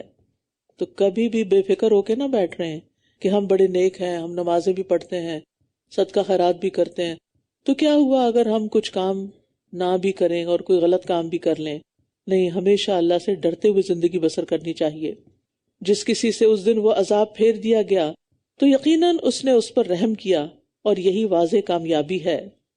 وَإِن يَمْسَسْكَ اللَّهُ بِضُرٍّ فَلَا كَاشِفَ لَهُ إِلَّا هُوَ وَإِن يَمْسَسْكَ بِخَيْرٍ فَهُوَ عَلَى كُلِّ شَيْءٍ قَدِيرٌ۔ اور اگر اللہ تمہیں کوئی نقصان پہنچائے تو اس کے سوا کوئی اسے دور کرنے والا نہیں، اور اگر وہ تمہیں کوئی خیر پہنچائے تو وہ ہر چیز پر خوب قدرت رکھنے والا ہے۔ تو اس سے کیا پتہ چلتا ہے کہ نفع نقصان کا مالک صرف اللہ ہے، اگر وہ نقصان پہنچائے تو کوئی اور دور نہیں کر سکتا۔ فلا کاشف لہ الا ہو، اور اگر وہ خیر پہنچانے کا ارادہ کر لے تو کوئی انسان روک ہی نہیں سکتا۔ ہر نماز کے بعد ہم دعا پڑھتے ہیں، اللہم لا مانع لما اعطیت ولا معطی لما منعت ولا ينفع ذا الجد منک الجد وهو القاہر فوق عباده وهو الحکیم الخبیر۔ اور وہ اپنے بندوں پر پوری طرح غلبہ رکھنے والا ہے، اور وہ بہت حکمت والا، خوب باخبر ہے۔ قل ای شیء اکبر شہادۃ قل اللہ شہید بینی و بینکم۔ کہہ دیجئے کون سی چیز گواہی کے اعتبار سے سب سے بڑی ہے؟ کہہ دیجئے اللہ، جو میرے اور تمہارے درمیان گواہ ہے، اور میری طرف یہ قرآن وحی کیا گیا ہے تاکہ میں اس کے ذریعے تمہیں اور جس جس کو یہ پہنچے ان سب کو خبردار کر دوں۔ اسی لیے آپ دیکھیں کہ مسلسل جو سپارے آپ پڑھ رہے ہیں اس میں آپ دیکھ رہے ہیں کہ اللہ سبحانہ و تعالیٰ سب کو خبردار کر رہے ہیں، اہل کتاب ہوں، بنی اسرائیل ہوں، یہود و نصارہ ہوں، مشرکین مکہ ہوں، حتیٰ کہ اہل ایمان بھی۔ تو سب کے لیے اس کتاب کے اندر وارننگز ہیں کہ اس کے مطابق اپنا عمل درست کر لو۔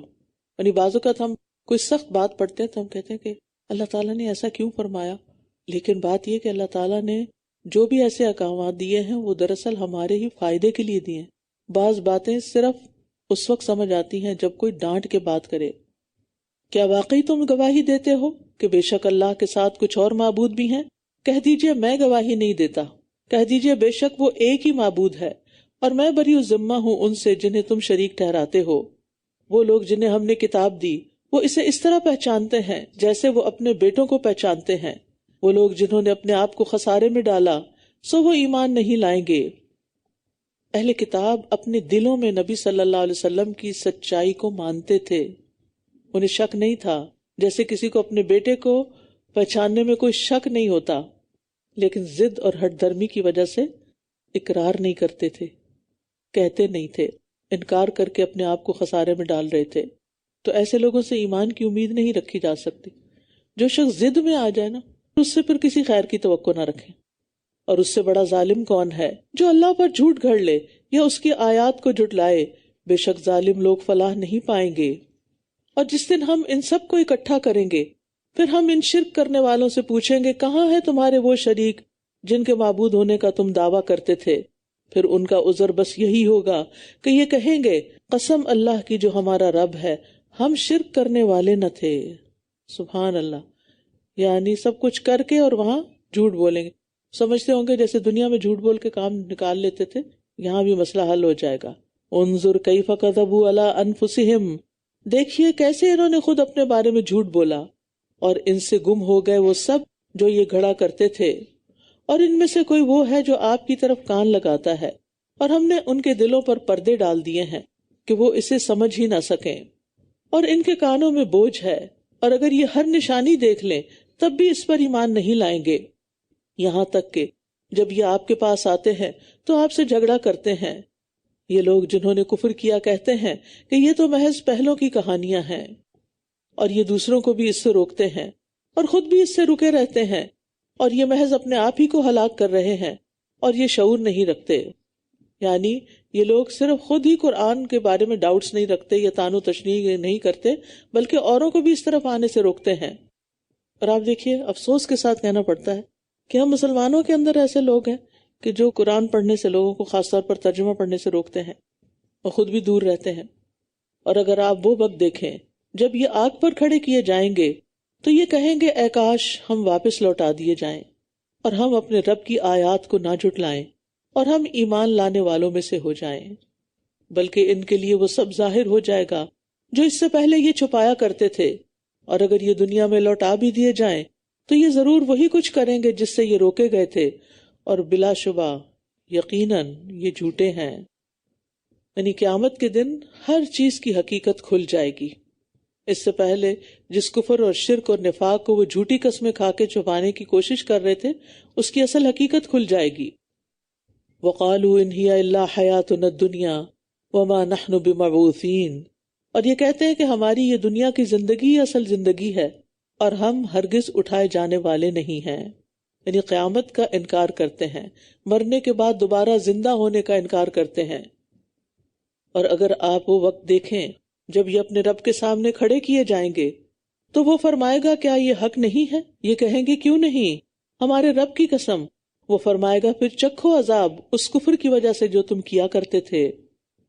قد خسر الذین کذبوا بلقاء اللہ، یقیناً خسارے میں رہے وہ لوگ جنہوں نے اللہ کی ملاقات کو جھٹلایا. یہاں تک کہ جب ان کے پاس قیامت کی گھڑی اچانک آ جائے گی، یہ کہیں گے ہائے افسوس اس پر جو ہم نے اس میں کوتاہی کی، اور یہ اپنے بوجھ اپنی پشتوں پر اٹھائے ہوئے ہوں گے. خبردار کتنا برا ہے وہ بوجھ جو یہ اٹھائیں گے. وَمَا الْحَيَاةُ الدُّنْيَا إِلَّا لَعِبٌ وَلَهْوٌ وَلَلدَّارُ الْآخِرَةُ خَيْرٌ لِلَّذِينَ يَتَّقُونَ أَفَلَا تَعْقِلُونَ، اور دنیا کی زندگی کھیل اور تماشے کے سوا کچھ نہیں، اور آخرت کا گھر یقیناً بہتر ہے ان لوگوں کے لیے جو تقوی اختیار کرتے ہیں. کیا پھر تم عقل سے کام نہیں لیتے؟ دنیا کی زندگی کی حقیقت بتائی جا رہی ہے اور دنیا کے مقابلے میں آخرت کی بہتری کی بات کی جا رہی ہے، لیکن وہ کس کے لیے بہتر ہوگی؟ جو تقوی اختیار کرتے ہیں. اللہ تعالیٰ فرماتے ہیں کہ ایک عارضی چیز اور ایک کمتر درجے کی چیز کو تم زیادہ اہمیت دے رہے ہو اس پر جو پائیدار ہے اور ہمیشہ رہنے والی ہے اور سب سے بہترین ہے.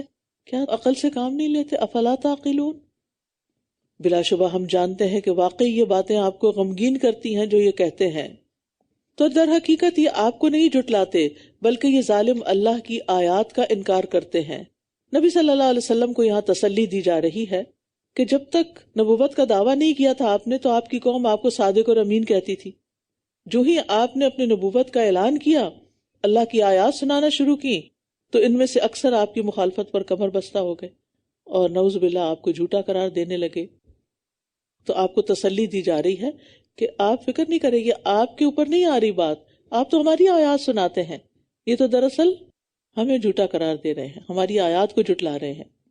وَلَقَدْ كُذِّبَتْ رُسُلٌ مِّن قَبْلِكَ فَصَبَرُوا عَلَىٰ مَا كُذِّبُوا وَأُوذُوا حَتَّىٰ أَتَاهُمْ نَصْرُنَا، اور یقیناً آپ سے پہلے بھی کئی رسول جھٹلائے گئے تو انہوں نے صبر کیا اس پر جو وہ جھٹلائے گئے اور ستائے گئے، یہاں تک کہ ہماری مدد ان کے پاس آ گئی، اور اللہ کے کلمات کو کوئی بدلنے والا نہیں، اور یقیناً آپ کے پاس رسولوں کی کچھ خبریں آ چکی ہیں. تو اس سے پتہ چلتا ہے کہ دوسروں کے جھٹلانے کی پرواہ کیے بغیر سکون سے دعوت کا کام جاری رکھنا چاہیے. سب لوگ آپ کے ہم خیال نہیں ہو سکتے، آپ سے متفق نہیں ہو سکتے، آپ کے ساتھ نہیں چل سکتے، تو کیا آپ ان کے الگ ہونے پر غمگین ہی ہوتے رہیں گے، دکھی ہوتے چلے جائیں گے؟ نہیں، آپ اپنا سفر جاری رکھیں، جو کام کرنا ہے وہ کرتے رہیں اور صبر سے کام لیں. اور اگر ان کا اعراض کرنا آپ پر بہت بھاری ہے تو اگر آپ میں استطاعت ہے کہ زمین میں ایک سرنگ تلاش کر سکیں یا آسمان میں ایک سیڑھی لگا سکیں، پھر ان کے پاس کوئی نشانی لے آئیں تو ایسا کر دیکھیں. اور اگر اللہ چاہتا تو ضرور ان سب کو ہدایت پر جمع کر دیتا، پس آپ ہرگز نادان لوگوں میں سے نہ ہوں. بے شک بات کو وہی قبول کرتے ہیں جو سنتے ہیں، اور رہے مردے تو اللہ ہی انہیں اٹھائے گا، پھر اسی کی طرف وہ لوٹائے جائیں گے۔ تو اس سے کیا پتہ چلتا ہے کہ مردے نہیں سنتے، اور جو سنتے ہیں وہ جواب دیتے ہیں۔ تو مردوں کا جواب کبھی سنا آپ نے؟ جو لوگ قبروں پہ جا کے ان سے دعائیں کرتے ہیں، کیا انہوں نے کوئی جواب دیا کبھی؟ اور اگر دیا تو وہ کبھی سنا آپ نے؟ نہیں۔ تو پھر کیوں پکارتے ہیں؟ کیا اللہ السمیع ہے؟ یقین ہے؟ تو جس کا سننا یقینی ہے اس سے تو آپ مانگ نہیں رہے، اور جو سن نہیں رہے، یا اگر بفرض محال کہیں کہ سن رہے تھے تو جواب بھی نہیں دیتے، تو ان کو آپ پکارے چلے جا رہے ہیں اور اپنا ایمان برباد کر رہے ہیں۔ اور یہ کہتے ہیں اس نبی پر اس کے رب کی طرف سے کوئی نشانی کیوں نہیں اتاری گئی؟ کہہ دیجئے بے شک اللہ اس پر قادر ہے کہ وہ کوئی نشانی اتارے، لیکن ان کی اکثریت علم نہیں رکھتی۔ منکرین نبوت کا ایک اور شبہ ہے، اور اس کا جواب دیا جا رہا ہے کہ اگر یہ اللہ کے رسول ہیں تو اپنے ساتھ نظر آنے والا کوئی معجزہ کیوں نہیں لے کر آتے جسے دیکھ کے ہر شخص مان جائے کہ واقعی یہ رسول ہیں؟ تو اللہ سبحانہ وتعالیٰ نے جواب دیا کہ اللہ ایسا کرنے پر قادر ہے، مگر اس کی حکمت اور مصلحت ہے کہ اگر صاف کھلی نشانی آ جائے اور پھر لوگ نہ مانے اس کو تو فوراً عذاب آ جائے گا۔ تو اس کی رحمت کا تقاضا ہے کہ ان کو ہلاک نہ کیا جائے، مگر ان کے اکثر اس بات کو نہیں جانتے، کیونکہ بعض اوقات انسان اپنے لیے بظاہر خیر مانگ رہا ہوتا ہے لیکن وہ اس کے لیے شر ہوتا ہے اپنی ناسمجھی کی وجہ سے۔ تو بات یہ ہے کہ اللہ تو قادر ہے، وہ کوئی بھی نشانی لا سکتا ہے، لیکن کوئی ایک مثال دیجئے کہ نشانیاں دیکھ کر واقعی لوگ ایمان لے آئے ہوں، سوائے فرعون کے جادوگروں کے۔ عام طور پر کیا ہوتا ہے، قوم صالح کو اونٹنی دکھائی گئی، اہل مکہ نے آنکھوں سے نیکڈ آئیز سے چاند کا 2 حصوں میں بٹنا اور پھر 2 مختلف سمت سے دوبارہ واپس جا کے جڑنا، یہ سب انہوں نے دیکھا، لیکن ضد کا شکار تھے، اس لیے سننا ہی نہیں چاہتے تھے، سنا ہی نہیں۔ اور زمین میں جتنے بھی جاندار ہیں اور جتنے بھی پرندے اپنے دونوں پروں کے ساتھ اڑتے ہیں وہ تمہاری ہی طرح کی امتیں ہیں، ہم نے کتاب میں کسی چیز کی کمی نہیں کی، پھر اپنے رب کی طرف وہ اکٹھے کیے جائیں گے، اپنے رب کی طرف وہ اکٹھے کیے جائیں گے۔ تو اس سے یہ پتہ چلتا ہے کہ قیامت کے دن انہیں بھی اٹھایا جائے گا، لیکن ان کا آپس میں بدلے دلا کر حساب چکا دیا جائے گا، ان کو بعد میں ختم کر دیا جائے گا، کوئی عذاب ثواب نہیں ہوگا۔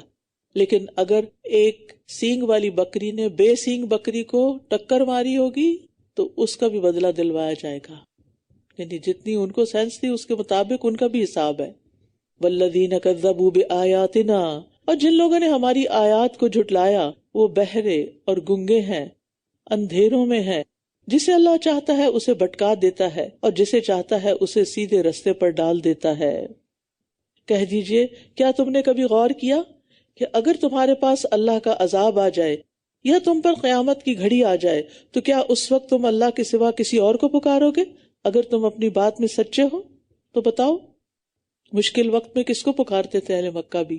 اللہ سبحانہ تعالیٰ کو، اور سارے بت بھول جاتے تھے، بلکہ تم صرف اسی کو پکارو گے، پھر اگر وہ چاہے گا تو اس مصیبت کو دور کر دے گا جس کے لیے تم اسے پکارو گے، اور تم بھول جاؤ گے جنہیں تم شریک ٹھہراتے تھے۔ اور یقیناً ہم نے آپ سے پہلے کئی امتوں کی طرف رسول بھیجے، پھر ہم نے انہیں تنگی اور تکلیف کے ساتھ پکڑ لیا تاکہ وہ بھی عاجزی کریں، پھر کیوں انہوں نے عاجزی اختیار نہ کی جب ان پر ہمارا عذاب آیا، بلکہ ان کے دل اور سخت ہو گئے، اور شیطان نے ان کے لیے خوبصورت بنا دیا جو کچھ وہ کیا کرتے تھے۔ فَلَمَّا نَسُوا مَا ذُكِّرُوا بِهِ فَتَحْنَا عَلَيْهِمْ أَبْوَابَ كُلِّ شَيْءٍ، پھر جب وہ اسے بھول گئے جس کی ان کو نصیحت کی گئی تھی تو ہم نے ان پر ہر عمدہ چیز کے دروازے کھول دیے، یہاں تک کہ جب وہ اس پر اترانے لگے جو وہ دیے گئے تھے تو ہم نے ان کو اچانک پکڑ لیا، تب وہ بالکل مایوس ہو کر رہ گئے۔ پس جڑ کاٹ دی گئی ان لوگوں کی جنہوں نے ظلم کیا تھا، اور سب تعریف اللہ کے لیے ہے جو سارے جہانوں کا رب ہے۔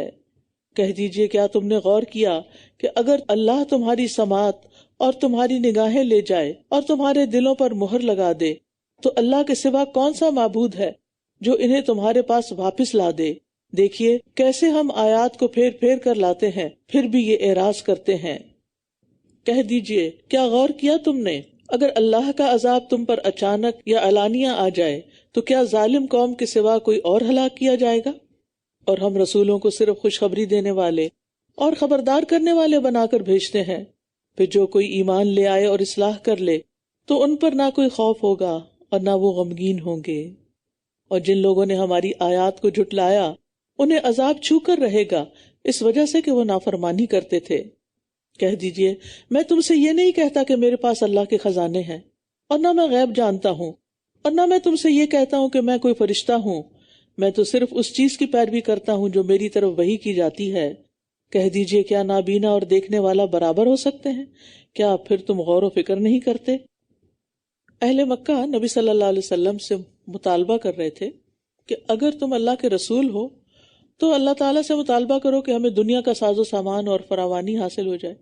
تو اس آیت میں اس بات کا جواب دیا جا رہا ہے کہ میرے پاس اللہ کے خزانے نہیں، نہ میں غیب جانتا ہوں، نہ میں فرشتہ ہوں۔ مال عطا کرنا، خزانے عطا کرنا صرف اللہ کا کام ہے، غیب جاننا بھی اللہ کی صفت ہے۔ اور اسی طرح فرشتہ رسول نہیں ہوتا، انسانوں کے لیے انسان ہی رسول ہوتے ہیں۔ اور اس قرآن کے ذریعے ان لوگوں کو خبردار کیجئے جو ڈرتے ہیں کہ وہ اپنے رب کی طرف اکٹھے کیے جائیں گے، نہ ان کا اس کے سوا کوئی دوست ہوگا اور نہ سفارشی، تاکہ وہ تقوی اختیار کریں۔ یعنی لوگوں کو ڈرانے کا فائدہ کیا ہوگا کہ ان کا خوف بڑھ جائے گا اور وہ گناہوں سے بچنے لگیں گے جن سے ابھی تک نہیں بچے۔ اور آپ ان لوگوں کو اپنے سے دور نہ کیجیے جو صبح و شام اپنے رب کو پکارتے ہیں، جو اس کا چہرہ چاہتے ہیں۔ آپ پر ان کے حساب میں سے کچھ نہیں اور نہ آپ کے حساب میں سے ان پر کوئی چیز ہے۔ اگر پھر بھی آپ انہیں دور کریں تو آپ حق تلفی کرنے والوں میں سے ہو جائیں گے۔ سعد رضی اللہ عنہ بیان کرتے ہیں کہ ہم 6 آدمی رسول اللہ صلی اللہ علیہ وسلم کے پاس بیٹھے تھے۔ مشرکین نے کہا ان لوگوں کو اپنی مجلس سے نکال دیں تاکہ ہم پر جرأت نہ کر سکیں۔ ان لوگوں میں تھا، ابن مسعود تھے، حذیل کا ایک اور آدمی، اور 2 جن کا میں نام نہیں لیتا۔ تو رسول اللہ صلی اللہ علیہ وسلم کے دل میں اللہ نے جو چاہا خیال آیا۔ آپ ابھی سوچ ہی رہے تھے کہ اللہ تعالیٰ نے آیت نازل فرما دی۔ یعنی مشرکین نے کیا مطالبہ کیا تھا؟ ان لوگوں کو مجلس سے نکال دیں پھر ہم آئیں گے، ہم ان کے برابر نہیں بیٹھ سکتے۔ اب جو بھی آپ سوچ رہے تھے اللہ تعالیٰ نے آیت اتار دی کہ نہیں، آپ ان کو دور نہیں پھینکیں گے، آپ ان کو اپنے سے دور نہیں کریں گے۔ یاد رکھیے زندگی میں وہ شخص جو اللہ کا طالب ہو، اللہ سے محبت رکھتا ہو، چاہے وہ غریب ہی کیوں نہ ہو، اس کو سب سے مقدم رکھا جائے، اس کو عزت دی جائے، اس سے محبت کی جائے۔ ہم دعا بھی کرتے ہیں نا، اللہم ارزقنا حبک وحب من یحبک وحب عمل یقربنی الی حبک۔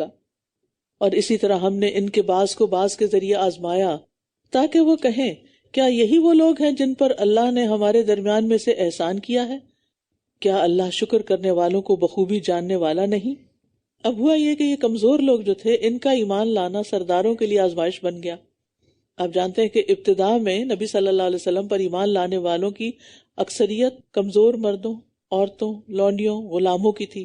دولت مند لوگ جو انفلوئنشل لوگ ہوتے ہیں وہ بہت کم تھے۔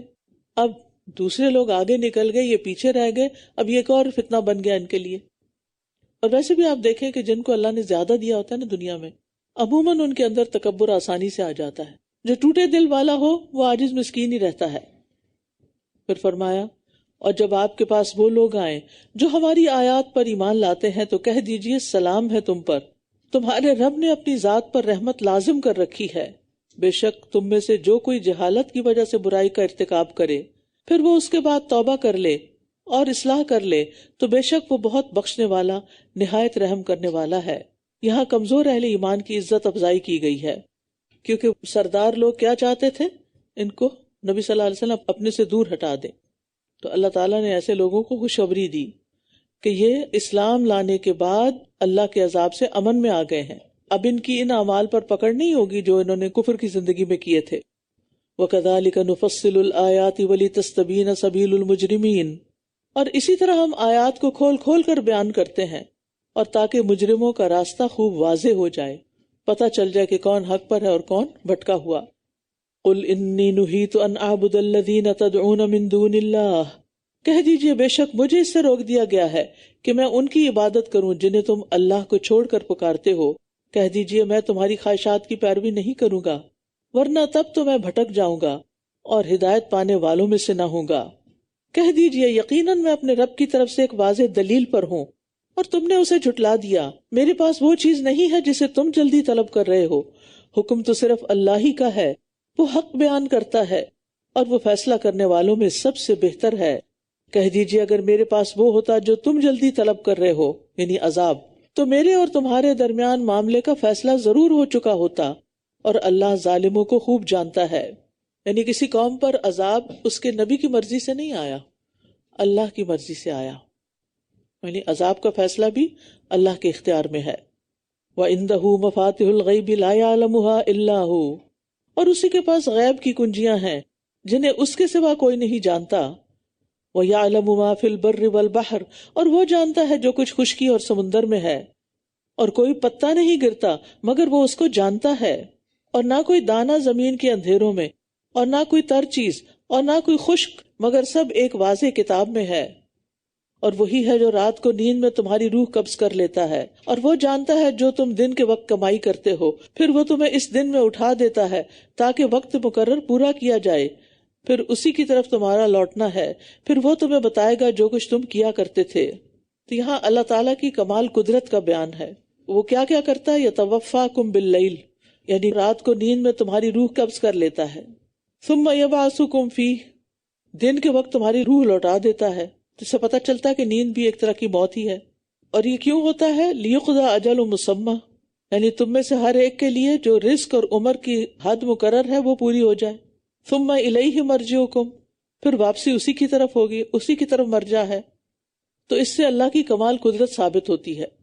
وَهُوَ الْقَاهِرُ فَوْقَ عِبَادِهِ وَيُرْسِلُ عَلَيْكُمْ حَفَظًا حَتَّى إِذَا جَاءَ أَحَدَكُمُ الْمَوْتُ تَوَفَّتْهُ رُسُلُنَا وَهُمْ لَا يُفَرِّطُونَ، اور وہ اپنے بندوں پر غالب ہے، اور وہی تم پر نگہبان فرشتے بھیجتا ہے، یہاں تک کہ جب تم میں سے کسی ایک کو موت آتی ہے تو ہمارے بھیجے ہوئے فرشتے اسے فوت کر لیتے ہیں، اور وہ کوئی کوتاہی نہیں کرتے۔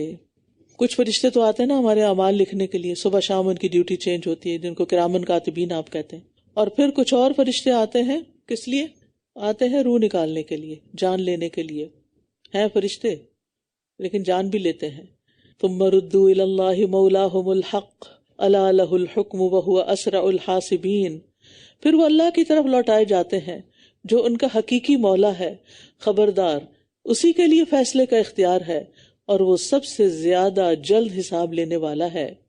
قل من ينجيكم من ظلمات البر والبحر، کہہ دیجئے کون تمہیں خشکی اور سمندر کے اندھیروں سے نجات دیتا ہے؟ تم اسی کو گڑ گڑا کر اور چپکے چپکے پکارتے ہو، البتہ اگر اس نے ہمیں اس مشکل سے نجات دے دی تو یقیناً ہم ضرور شکر گزاروں میں سے ہو جائیں گے۔ اکثر لوگ ایسا ہی کرتے ہیں، جب مشکل آتی ہے تو اللہ کو رو رو کے پکارتے ہیں۔ اچھا بعض تو پکارتے بھی نہیں ہیں، وہ لوگوں سے ہی بات کرنا چاہتے ہیں۔ کسی نے مجھے میسج کیا کہ اگر آپ کے پاس 1 گھنٹہ ہے تو میں آپ کو اپنی کوئی پریشانی شیئر کرنا چاہتی ہوں۔ تو میں نے ان سے کہا میں بہت معذرت خواہ ہوں، میں دورہ قرآن میں مصروف ہوں، مجھے پورے پارے کی تیاری کرنی ہوتی ہے، تو آپ کو میری ایڈوائس یہ ہے کہ آپ وضو کر کے 1 گھنٹے کے لیے مسلسل نفل پڑھ کے رو کے اللہ تعالیٰ سے فریاد کریں، تو آپ کو مجھے بتانے کی ضرورت بھی پیش نہیں آئے گی، اور انشاءاللہ آپ کا مسئلہ حل ہو جائے گا۔ آپ دیکھیں 1 گھنٹہ انسان کو ہم کہانی سنانا چاہتے ہیں، ہم 1 گھنٹہ نفل کیوں نہیں پڑھنا چاہتے؟ ہم 1 گھنٹے کے لیے رات کے آخری حصے میں کیوں نہیں اٹھتے جب اللہ تعالیٰ فرماتے ہیں کہ ہے کوئی جو مجھ سے مانگے تو میں اس کو دوں، ہے کوئی جو مجھ سے بخشش مانگے تو میں اس کو بخش دوں۔ ہم پھر سوچتے ہیں انسان بھی تو ہوں جو ہمارے دکھوں اور زخموں پر مرہم رکھے۔ ٹھیک ہے، انسان کا دارو ہے، لیکن ہم انسانوں سے ہی ساری توقعات کیوں رکھتے ہیں کہ یہ ہمارا مسئلہ حل کر دیں گے؟ وہ تو خود کمزور ہیں، وہ تو خود فقیر ہیں، ان کی تو اپنی لمٹس ہیں، ان کا علم بھی محدود ہے، ان کے پاس کوئی قوت طاقت بھی نہیں۔ سارے اختیارات کا مالک تو اللہ ہے، آسمان و زمین کا مالک تو وہ ہے۔ ہم اس کے در پہ کیوں نہیں جاتے اور رو کے اس کو کیوں نہیں پکارتے؟ اس کے آگے سجدے میں کیوں نہیں گڑ گڑاتے؟ اس کے نام پر صدقہ خیرات کیوں نہیں کرتے جو بلاؤں کو ٹالتا ہے؟ ہم اس اللہ کے بندوں کی خدمت کیوں نہیں کرتے؟ ہم محسن کیوں نہیں بنتے؟ ہم لوگوں کے کام سنوارنے لگے۔ حدیث میں آتا ہے نا کہ اللہ بندے کی مدد میں ہوتا ہے اس وقت تک جب تک وہ اپنے بھائی کی مدد میں ہوتا ہے۔ آپ لوگوں کی خدمت میں لگ جائیں، لوگوں کے کام آنے لگ جائیں، آپ کی مشکلیں خود ہی آسان ہونے لگیں گی، آپ کے غم دھلنے لگیں گے۔ لیکن اگر آپ سارا وقت صرف غم غم غم کھاتے رہے تو وہی آپ کے جسم کا حصہ بن جائے گا، اور پھر پورے ہی غم میں ڈل جائیں گے، نتیجہ پھر بھی کچھ نہیں نکلے گا۔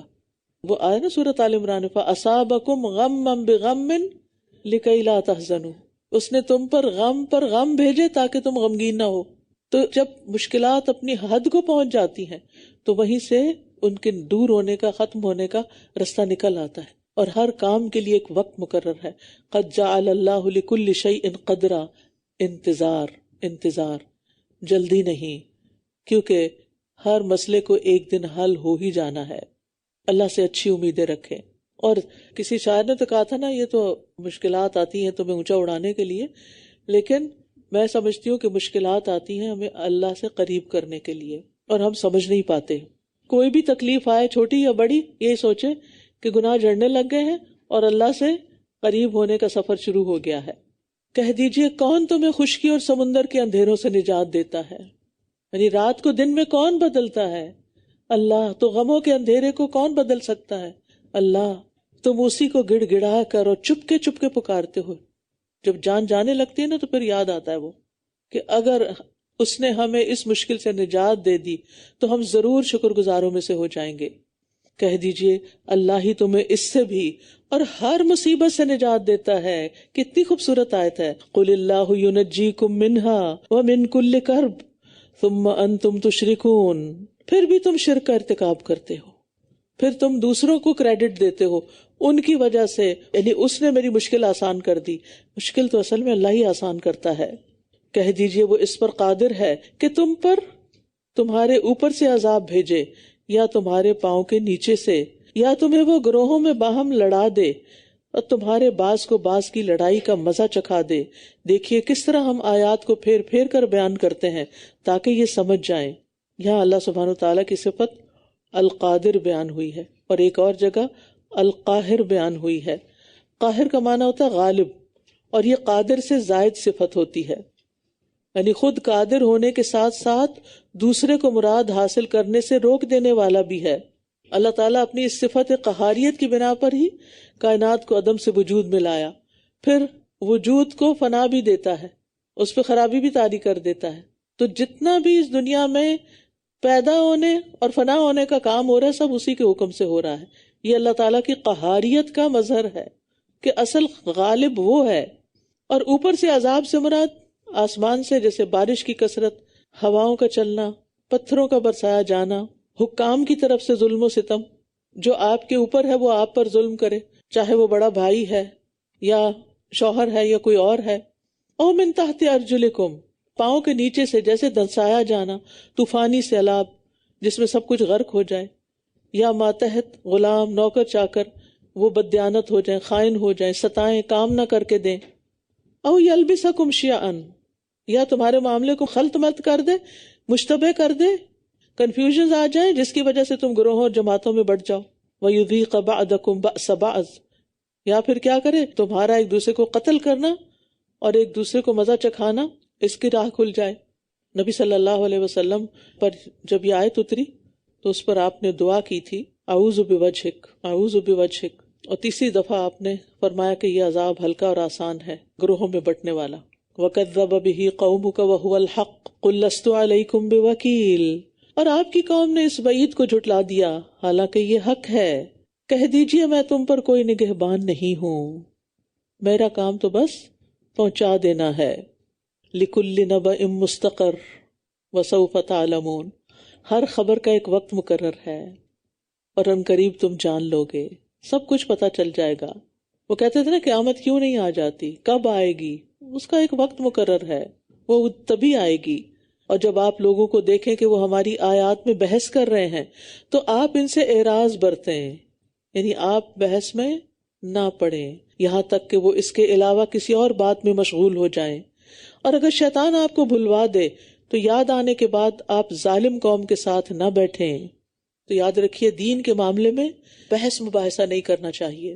دلیل سے بات دوسرے کو سمجھا دیں، وہ مان جائے تو ویل اینڈ گڈ، نہ مانے تو سلام علیکم لا نبتغی الجاہلین، کیونکہ یہ تو ہمارا بھی دماغ پھیر دیں گے. جب حق آپ کے پاس آ جائے، اللہ آپ کو دین کی سمجھ دے دے، تو جو لوگ آپ کو بہکانے کا کام کریں پھر آپ ان کے ساتھ زیادہ انڈلج نہ ہوں اس بحث مباحثے میں، کیونکہ اس سے انسان کے پھسلنے کا خطرہ لاحق ہو جاتا ہے. اگر آپ سلپری زمین پہ چلیں گے تو کیا ہوگا؟ ویٹ فلور پہ چلیں گے تو کیا ہوگا؟ پھسلن، گرنا. اور اگر شیطان بلوا دے تب گئی بحث اور خوب شروع ہو گیا سلسلہ. تو جو ہی یاد آئے فوراً وِدڈرا کر لیں. اور جو لوگ تقوی اختیار کرتے ہیں ان کے ذمہ ان ظالموں کے حساب میں سے کوئی چیز نہیں ہے، لیکن یاد دہانی کروانا ہے تاکہ وہ بچ جائیں. یعنی اگر کوئی متقی شخص چاہے کہ ایسے جاہلوں کے پاس نصیحت کے لیے بھی نہ بیٹھے کہ ان کو نصیحت نہ کرے، تو اس کے بارے میں فرمایا اگر وہ نہ بیٹھے تو اس پر ان کے گمراہ رہنے کا کوئی گناہ نہیں، لیکن اگر نصیحت کرے ولیکن ذکرہ تو یہ بہتر ہے، کیونکہ ہو سکتا ہے وہ ڈر جائیں اور اسے نصیحت کرنے کا ثواب مل جائے. اور یہ معنی بھی ہو سکتے ہیں کہ پرہیزگار لوگ اگر ان کی مجلس میں نصیحت کے لیے بیٹھ جائیں تو کوئی حرج نہیں. بحث مباحثے کے لیے تو نہیں بیٹھنے کی اجازت، لیکن نصیحت کے لیے بیٹھا جا سکتا ہے. وَذَرِ الَّذِينَ اتَّخَذُوا دِينَهُمْ لَعِبًا وَلَهْوًا، اور آپ ان لوگوں کو چھوڑ دیجئے جنہوں نے اپنے دین کو کھیل تماشا بنا رکھا ہے اور دنیا کی زندگی نے انہیں دھوکے میں ڈال رکھا ہے. اور آپ اس قرآن کے ساتھ نصیحت کرتے رہیے کہ کہیں کوئی جان اس کمائی کے بدلے جو اس نے کی ہلاکت میں نہ ڈال دی جائے. پھر اللہ کے سوا اس کے لیے نہ کوئی مددگار ہو اور نہ کوئی سفارشی، اور اگر وہ بدلہ دے کسی بھی طرح کا بدلہ تو وہ اس سے قبول نہ کیا جائے گا. یہی وہ لوگ ہیں جو اپنی کمائی کی وجہ سے ہلاک کر دیے گئے ان کے کفر کی وجہ سے جو وہ کیا کرتے تھے. ان کے لیے کھولتے ہوئے پانی سے پینا ہے اور دردناک عذاب ہے. پیچھے نصیحت کی بات ہوئی تو یہاں پر کیا کہا جا رہا ہے کہ جن لوگوں نے اپنے دین کو کھیل تماشا بنا رکھا ہے اور دنیا کی زندگی نے انہیں دھوکے میں ڈال رکھا ہے، آخرت کو بھولے بیٹھے ہیں، آپ اس قرآن کے ذریعے انہیں نصیحت کرتے رہیں، سمجھاتے رہیں. یعنی نصیحت کرنا بہتر ہے. کہیں ایسا نہ ہو کہ کوئی شخص اپنے کیے کی بدولت ہلاکت میں نہ ڈال دیا جائے اور اس کے لیے نہ کوئی مددگار ہو، نہ کوئی سفارشی ہو، نہ کوئی فدیہ ہدیہ قبول کیا جائے. اس لیے لوگوں کو بتانا ضروری ہے، سمجھانا ضروری ہے، چاہے وہ آپ کی مخالفت کریں، لیکن بحث میں نہ پڑیں. کہہ دیجئے کیا ہم اللہ کے سوا انہیں پکاریں جو نہ ہمیں نفع دے سکتے ہیں اور نہ نقصان، اور ہم اپنی ایڑیوں پر پھیر دیے جائیں اس کے بعد کہ اللہ نے ہمیں ہدایت دے دی. اس شخص کی طرح جسے شیطانوں نے بہکا دیا، زمین میں حیران و پریشان ہے، جبکہ اس کے کچھ ساتھی اسے ہدایت کی طرف بلاتے ہیں کہ ہمارے پاس آ جاؤ. کہہ دیجئے بے شک اللہ کی ہدایت ہی اصل ہدایت ہے. ان ھدی اللہ ھو الھدی، یہ جو الہدا کا نام بھی رکھا گیا نا، اس کی نسبت بھی یہی ہے کہ یہاں ہدایت کا ذریعہ قرآن و سنت ہے. بس جو ہدایت اللہ کی طرف سے آئے گی وہ اصل ہدایت ہے، نہ کہ اگر استاد یا کوئی بزرگ یا کوئی اور لوگ اپنی طرف بلائیں یا پھر اپنے من گھڑت فلسفے سنائیں تو وہ ہمارے لیے حجت نہیں ہے. بے شک اللہ کی ہدایت ہی اصل ہدایت ہے، اور ہم حکم دیے گئے ہیں کہ ہم رب العالمین کے فرما بردار ہو جائیں. وَأَنْ أَقِيمُوا الصَّلَاةَ وَاتَّقُوهُ وَهُوَ الَّذِي إِلَيْهِ تُحْشَرُونَ، اور یہ کہ نماز قائم کرو اور اس سے ڈرو، اور وہی ہے جس کی طرف تم سب اکٹھے کیے جاؤ گے. یہاں نماز کا حکم کیوں آ گیا؟ اس لیے کہ جب انسان دین کا کام کرتا ہے نا، تبلیغ کا کام کرتا ہے، تو لوگوں کی باتیں سنتا ہے اور پھر مخالفوں کی مخالفت دیکھتا ہے، تو اس کی طبیعت کے اندر ایک ملال ضرور آتا ہے. تو اس کو پھر اپنی دھلائی چاہیے ہوتی ہے، اس سارے کو انڈو کرنے کی ضرورت ہوتی، اور نماز اس کا بہترین طریقہ ہے. نبی صلی اللہ علیہ وسلم فرمایا کرتے تھے اقیم الصلاۃ یا بلال ارحنا بہا، اقامت کہو ہمیں اس سے راحت پہنچاؤ نماز کے ذریعے. کیونکہ آپ کیا کرتے ہیں نماز پہلے وضو کرتے ہیں، وضو کرنے سے کیا ہوتا ہے آپ کے وضو کے اعضاء ٹھنڈے ہو جاتے ہیں، دھل جاتے ہیں، آپ ریلیکس موڈ میں آ جاتے ہیں. پھر اس کے بعد آپ مصلی پہ جاتے ہیں. جسمانی طہارت کے بعد اب آپ اپنے رب سے ہم کلام ہوتے ہیں، رب آپ کی طرف متوجہ ہوتا ہے، اس کی رحمت آپ کی طرف آتی ہے، اور آپ اپنے دل کا حال اللہ کے سامنے رکھتے ہیں، قرآن کی جو آیتیں پڑھتے ہیں ان پہ غور کرتے ہیں. بائی دا ٹائم آپ نماز کے بعد تسبیحات ذکر کر کے جب اٹھتے ہیں تو آپ ہلکے پھلکے ہو چکے ہوتے ہیں. اور اگر 5 نمازیں اسی طرح انسان پڑھے کہ اپنی ساتھ ساتھ صفائی کرے تو زندگی بہت آسان ہو سکتی ہے، اور عام زندگی میں تقوی اختیار کرے، اور اس بات کو یاد رکھے کہ اللہ کے پاس جانا ہے، وہ سب چیزوں کا فیصلہ کر دے گا. وَهُوَ الَّذِي خَلَقَ السَّمَاوَاتِ وَالْأَرْضَ بِالْحَقِّ، اور وہی ہے جس نے آسمانوں اور زمین کو حق کے ساتھ پیدا کیا، اور جس دن وہ کہے گا ہو جا تو وہ ہو جائے گا. اسی کی بات سچی ہے اور اسی کے لیے بادشاہت ہوگی جس دن سور میں پھونکا جائے گا. وہی غیب اور حاضر کا جاننے والا ہے، اور وہ بہت حکمت والا خوب خبر رکھنے والا ہے. یہاں آسمانوں اور زمین کو پیدا کرنے کا مقصد بتایا جا رہا ہے کہ وہ حق کے ساتھ پیدا کیے گئے، بے مقصد اور کھیل کے لیے نہیں، بلکہ حق کو ثابت کرنے کے لیے، خاص مقصد کے لیے۔ اور وہ کیا ہے؟ اچھا عمل کون کرتا ہے؟ لِيَبْلُوَكُمْ أَيُّكُمْ أَحْسَنُ عَمَلًا وَمَا خَلَقْتُ الْجِنَّ وَالْإِنسَ إِلَّا لِيَعْبُدُونَ، کہ جنوں اور انسانوں کی تخلیق کا مقصد ہی کیا ہے؟ کہ اللہ کی عبادت کریں۔ ساری کائنات لگی ہوئی ہے اللہ کی تسبیح کرنے، اب انسان کو اس مقصد کے لیے پیدا کیا گیا، اور پھر ان ساری چیزوں کو انسانوں کے لیے مسخر کیا گیا کہ وہ ان کو استعمال کریں۔ وَسَخَّرَ لَكُم مَّا فِي السَّمَاوَاتِ وَمَا فِي الْأَرْضِ جَمِيعًا مِّنْهُ، اور اس نے تمہاری خاطر جو کچھ آسمانوں میں ہے اور جو زمین میں، سب کو اپنی طرف سے مسخر کر دیا۔ هُوَ الَّذِي خَلَقَ لَكُم مَّا فِي الْأَرْضِ جَمِيعًا، جو کچھ زمین میں ہے اس نے سارے کا سارا تمہارے لیے پیدا کیا، تو یعنی کہ کائنات کے بنانے کا ایک مقصد ہے۔ وَإِذْ قَالَ إِبْرَاهِيمُ لِأَبِيهِ آزَرَ أَتَتَّخِذُ أَصْنَامًا آلِهَةً، اور جب ابراہیم نے اپنے باپ آزر سے کہا کیا تو بتوں کو معبود بناتا ہے؟ بے شک میں تجھے اور تیری قوم کو کھلی گمراہی میں دیکھتا ہوں۔ اب یہاں ابراہیم علیہ السلام کا قصہ کیوں بیان کیا گیا؟ اس لیے کہ وہ توحید کے سب سے بڑے دائی اور شرک سے بیزار تھے۔ تو مسلمانوں کو سمجھایا جا رہا ہے کہ دیکھو انہوں نے کس طرح اپنی قوم سے، اپنے گھر والوں سے علیحدگی اختیار کر لی۔ مشرکین مکہ جو تھے یہ ابراہیم علیہ السلام کے دین پر ہونے کا دعویٰ کرتے تھے، اور ابراہیم علیہ السلام تو موحد تھے، تو اب تمہارے پاس شرک کی کیا دلیل رہ جاتی ہے؟ تمہیں اپنے باپ ابراہیم کا اسوہ فالو کرنا چاہیے۔ اور اسی طرح ہم ابراہیم کو آسمانوں اور زمین کی بادشاہت دکھاتے تھے تاکہ وہ بھرپور یقین کرنے والوں میں سے ہو جائے۔ یعنی ان کی ایک جرنی تھی رب تک پہنچنے کی، اور وہ تھی اللہ کی نشانیوں میں غور و فکر کے ساتھ۔ پھر جب اس پر رات چھا گئی تو اس نے ایک ستارہ دیکھا، کہنے لگا یہ میرا رب ہے۔ پھر جب وہ غروب ہو گیا تو کہا میں غروب ہو جانے والوں کو پسند نہیں کرتا۔ پھر جب اس نے چاند کو چمکتا ہوا دیکھا تو کہنے لگا یہ میرا رب ہے۔ پھر جب وہ غروب ہو گیا تو اس نے کہا اگر میرے رب نے مجھے ہدایت نہ دی تو میں ضرور گمراہ لوگوں میں سے ہو جاؤں گا۔ پھر جب اس نے سورج کو چمکتا ہوا دیکھا تو کہنے لگا یہ میرا رب ہے، یہ سب سے بڑا ہے۔ پھر جب وہ بھی غروب ہو گیا تو اس نے کہا اے میری قوم، بے شک میں ان سے بیزار ہوں جنہیں تم شریک ٹھہراتے ہو۔ انی وجہت وجہی للذی فطر السماوات والارض حنیفا وما انا من المشرکین، بے شک میں نے یکسو ہو کر اپنے چہرے کو اس ہستی کی طرف پھیر دیا جس نے آسمانوں اور زمین کو پیدا کیا، اور میں مشرکین میں سے نہیں ہوں۔ تو پوری قوم سے، خاندان سے، مال و متاع، ہر چیز سے منہ موڑ کر اپنا چہرہ اللہ کی طرف کر لیا۔ اپنا چہرہ اللہ کی طرف کر لینا چاہیے اور اللہ کے چہرے کی خاطر عمل کرنے چاہیے۔ وحاجہ قومہ، اور اس کی قوم نے اسے جھگڑا کیا۔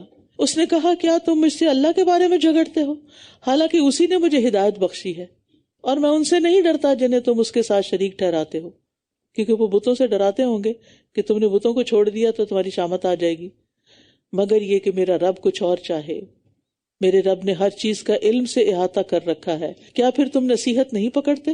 اور میں ان سے کیوں کر ڈروں جنہیں تم شریک ٹھہراتے ہو، جبکہ تم اس بات سے نہیں ڈرتے کہ تم نے اللہ کے ساتھ ان کو شریک ٹھہرایا جس کی اس نے تم پر ہرگز کوئی دلیل نہیں اتاری۔ تو دونوں گروہوں میں سے کون امن کا زیادہ حقدار ہے اگر تم جانتے ہو؟ وہ لوگ جو ایمان لائے اور انہوں نے اپنے ایمان کو ظلم یعنی شرک کے ساتھ خلط ملط نہیں کیا، وہی لوگ ہیں جن کے لیے امن ہے اور وہی ہدایت یافتہ ہیں۔ ایمان میں ظلم شامل کرنے سے کیا مراد ہے؟ شرک کرنا۔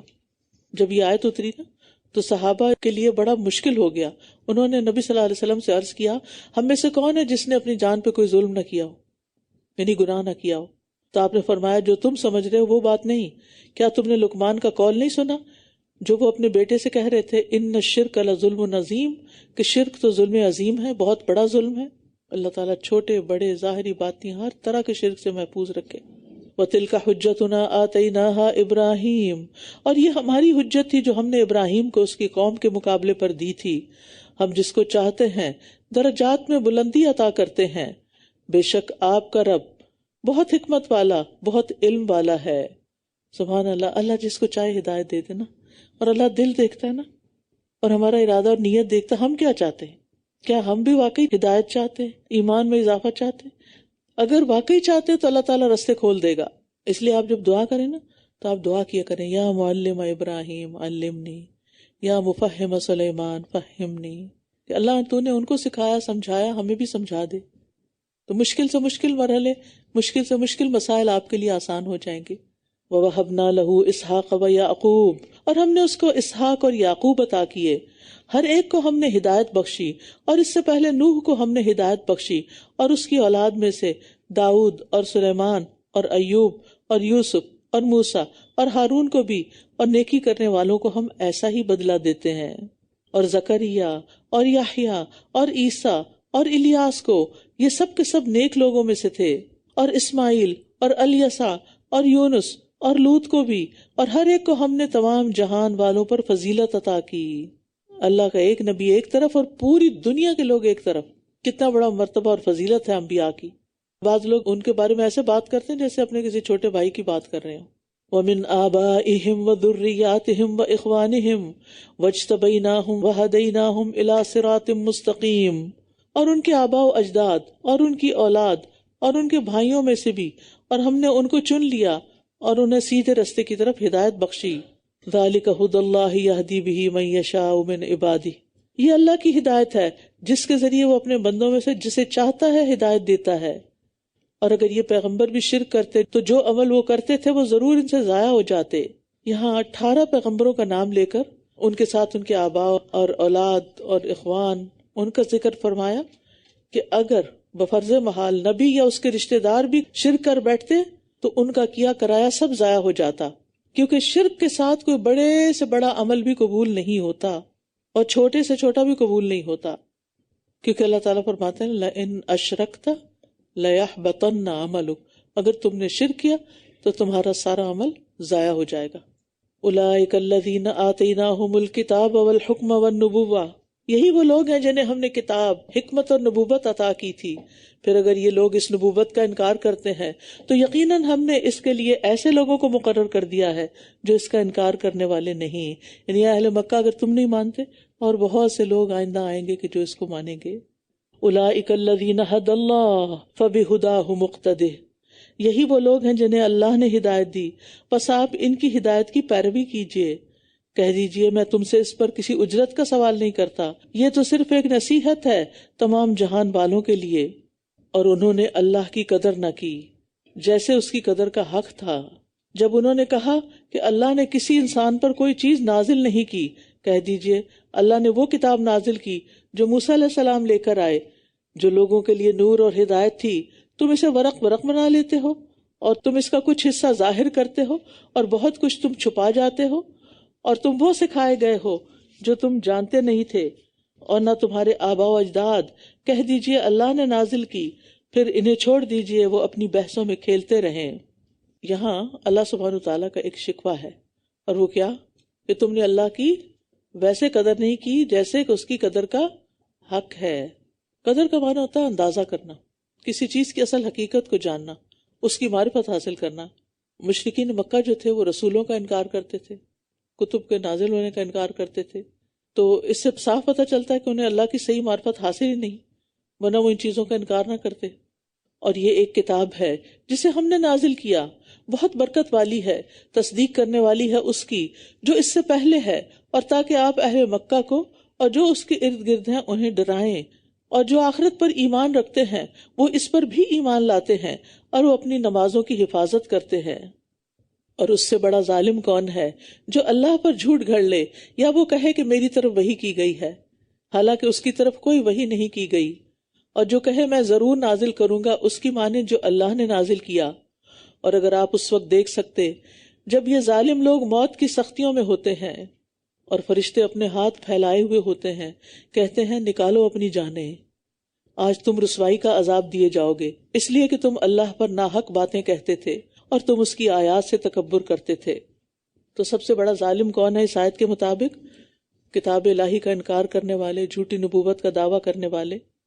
اور اس آیت سے عذاب قبر کے برحق ہونے کی دلیل بھی مل رہی ہے، کیونکہ وہ فرشتے ہاتھ پھیلا کے کہیں گے کہ آج تمہیں دردناک عذاب دیا جائے گا، اخرجوا انفسکم الیوم تجزون عذاب الہون، آج تمہیں رسوائی کا عذاب دیا جائے گا۔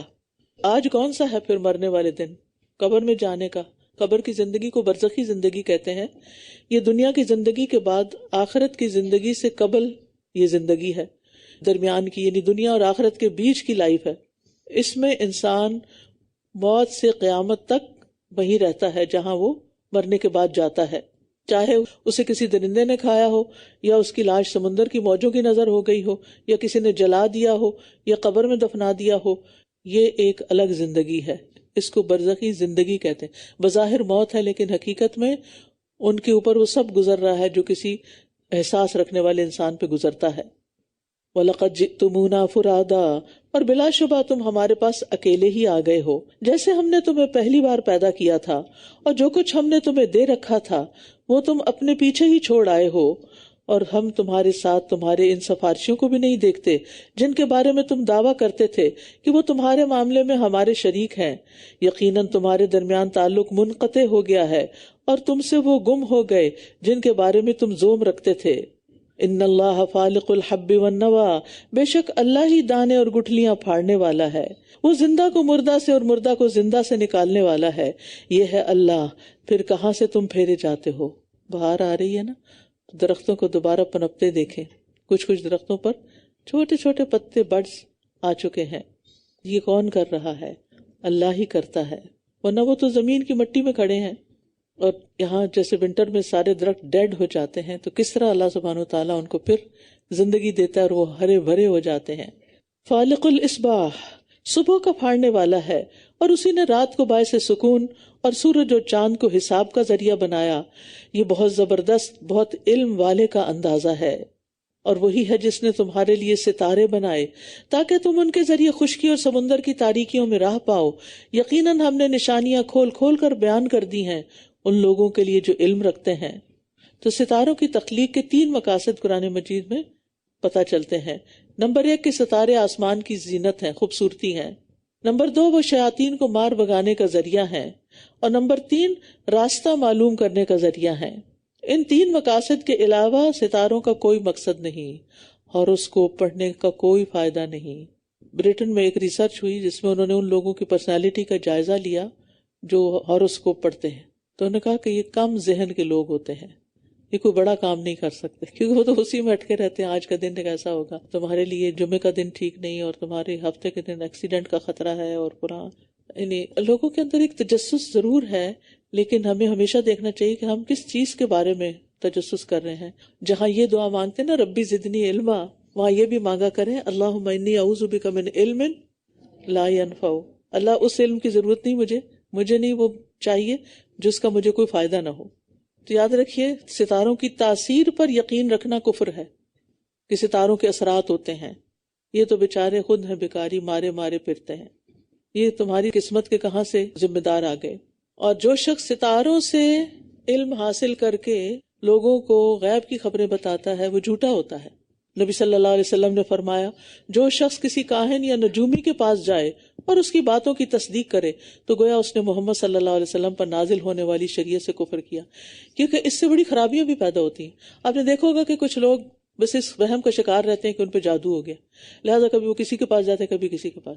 اچھا کوئی ان کو ملتا ہے ٹکرتا ہے تو وہ کہتا ہے تمہاری نند نے تم پہ جادو کیا ہے. اب آگے شامت نند کی اور ستانا شروع کر دیا میاں کو، اس کی زندگی بھی حرام کر دی. بھئی کس وحی کے ذریعے تمہیں خبر ملی ہے، کیوں کسی پہ جھوٹا الزام لگاتے؟ اور ماننے والی پکا یقین کر لیتی اور بدگمانی پال لیتی. آپ کو پتہ ہے اول تو وہاں جانا ہی منع تھا، دوسرا اس کی بات پہ یقین کرنا منع، تیسرا پھر اس پہ یقین کر کے آگے ایکشن لینا منع. تو انسان اپنے آپ کو خسارے میں ڈال دیتا ہے.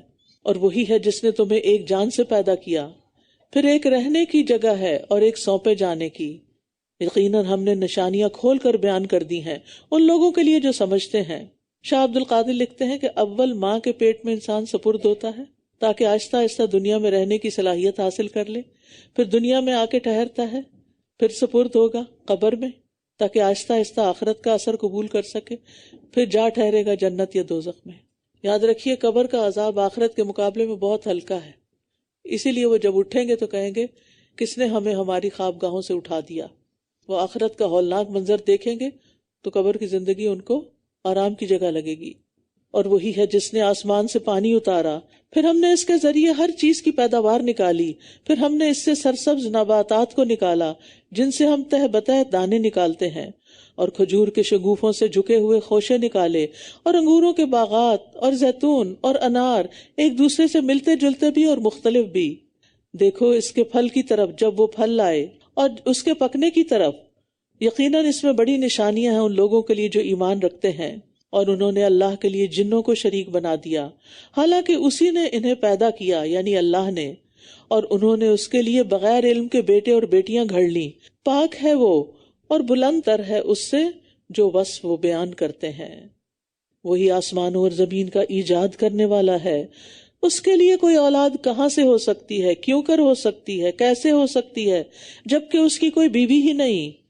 اور اسی نے ہر چیز کو پیدا کیا اور وہ ہر چیز کو خوب جاننے والا ہے، یعنی اللہ البدی ہے، بے مثال، جو اپنی ذات اور صفات میں بے مثال ہے۔ وہی بے مثال پیدا کرنے والا ہے، وہ اکیلا اپنے خاص علم اور قدرت سے پیدا کرنے والا ہے۔ لہٰذا اس کے لیے کسی کو بیوی قرار دینا اور کسی کو بچہ قرار دینا یہ سب جھوٹ ہے، کیونکہ اس نے خود ایسی کوئی بات نہیں کہی۔ اور اس کی اولاد کیسے ہو جبکہ لم یلد ولم یولد ہے۔ ذالکم اللہ ربکم، یہی اللہ تمہارا رب ہے جس کے سوا کوئی معبود نہیں، ہر چیز کا پیدا کرنے والا، پس تم اسی کی عبادت کرو اور وہ ہر چیز پر نگران ہے۔ وَهُوَ عَلَى كُلِّ شَيْءٍ وَكِيلٌ۔ تو یہاں اللہ کا نام آیا، رب آیا، الہ آیا، خالق آیا اور وکیل۔ ایک ہی آیت کے اندر کتنے سارے نام صفات۔ تو اللہ الخالق ہے اور اسی نے تمام تقدیروں کو پیدا کیا اور تمام انسانوں کو اور تمام چیزوں کو۔ لا تدرکہ الابصار وہو یدرک الابصار وہو اللطیف الخبیر، نگاہیں اسے نہیں پا سکتی اور وہ نگاہوں کو پا لیتا ہے اور وہ بہت باریک بین خوب باخبر ہے۔ ادراک کا ایک معنی ہوتا ہے کسی چیز کی حقیقت کو پا لینا۔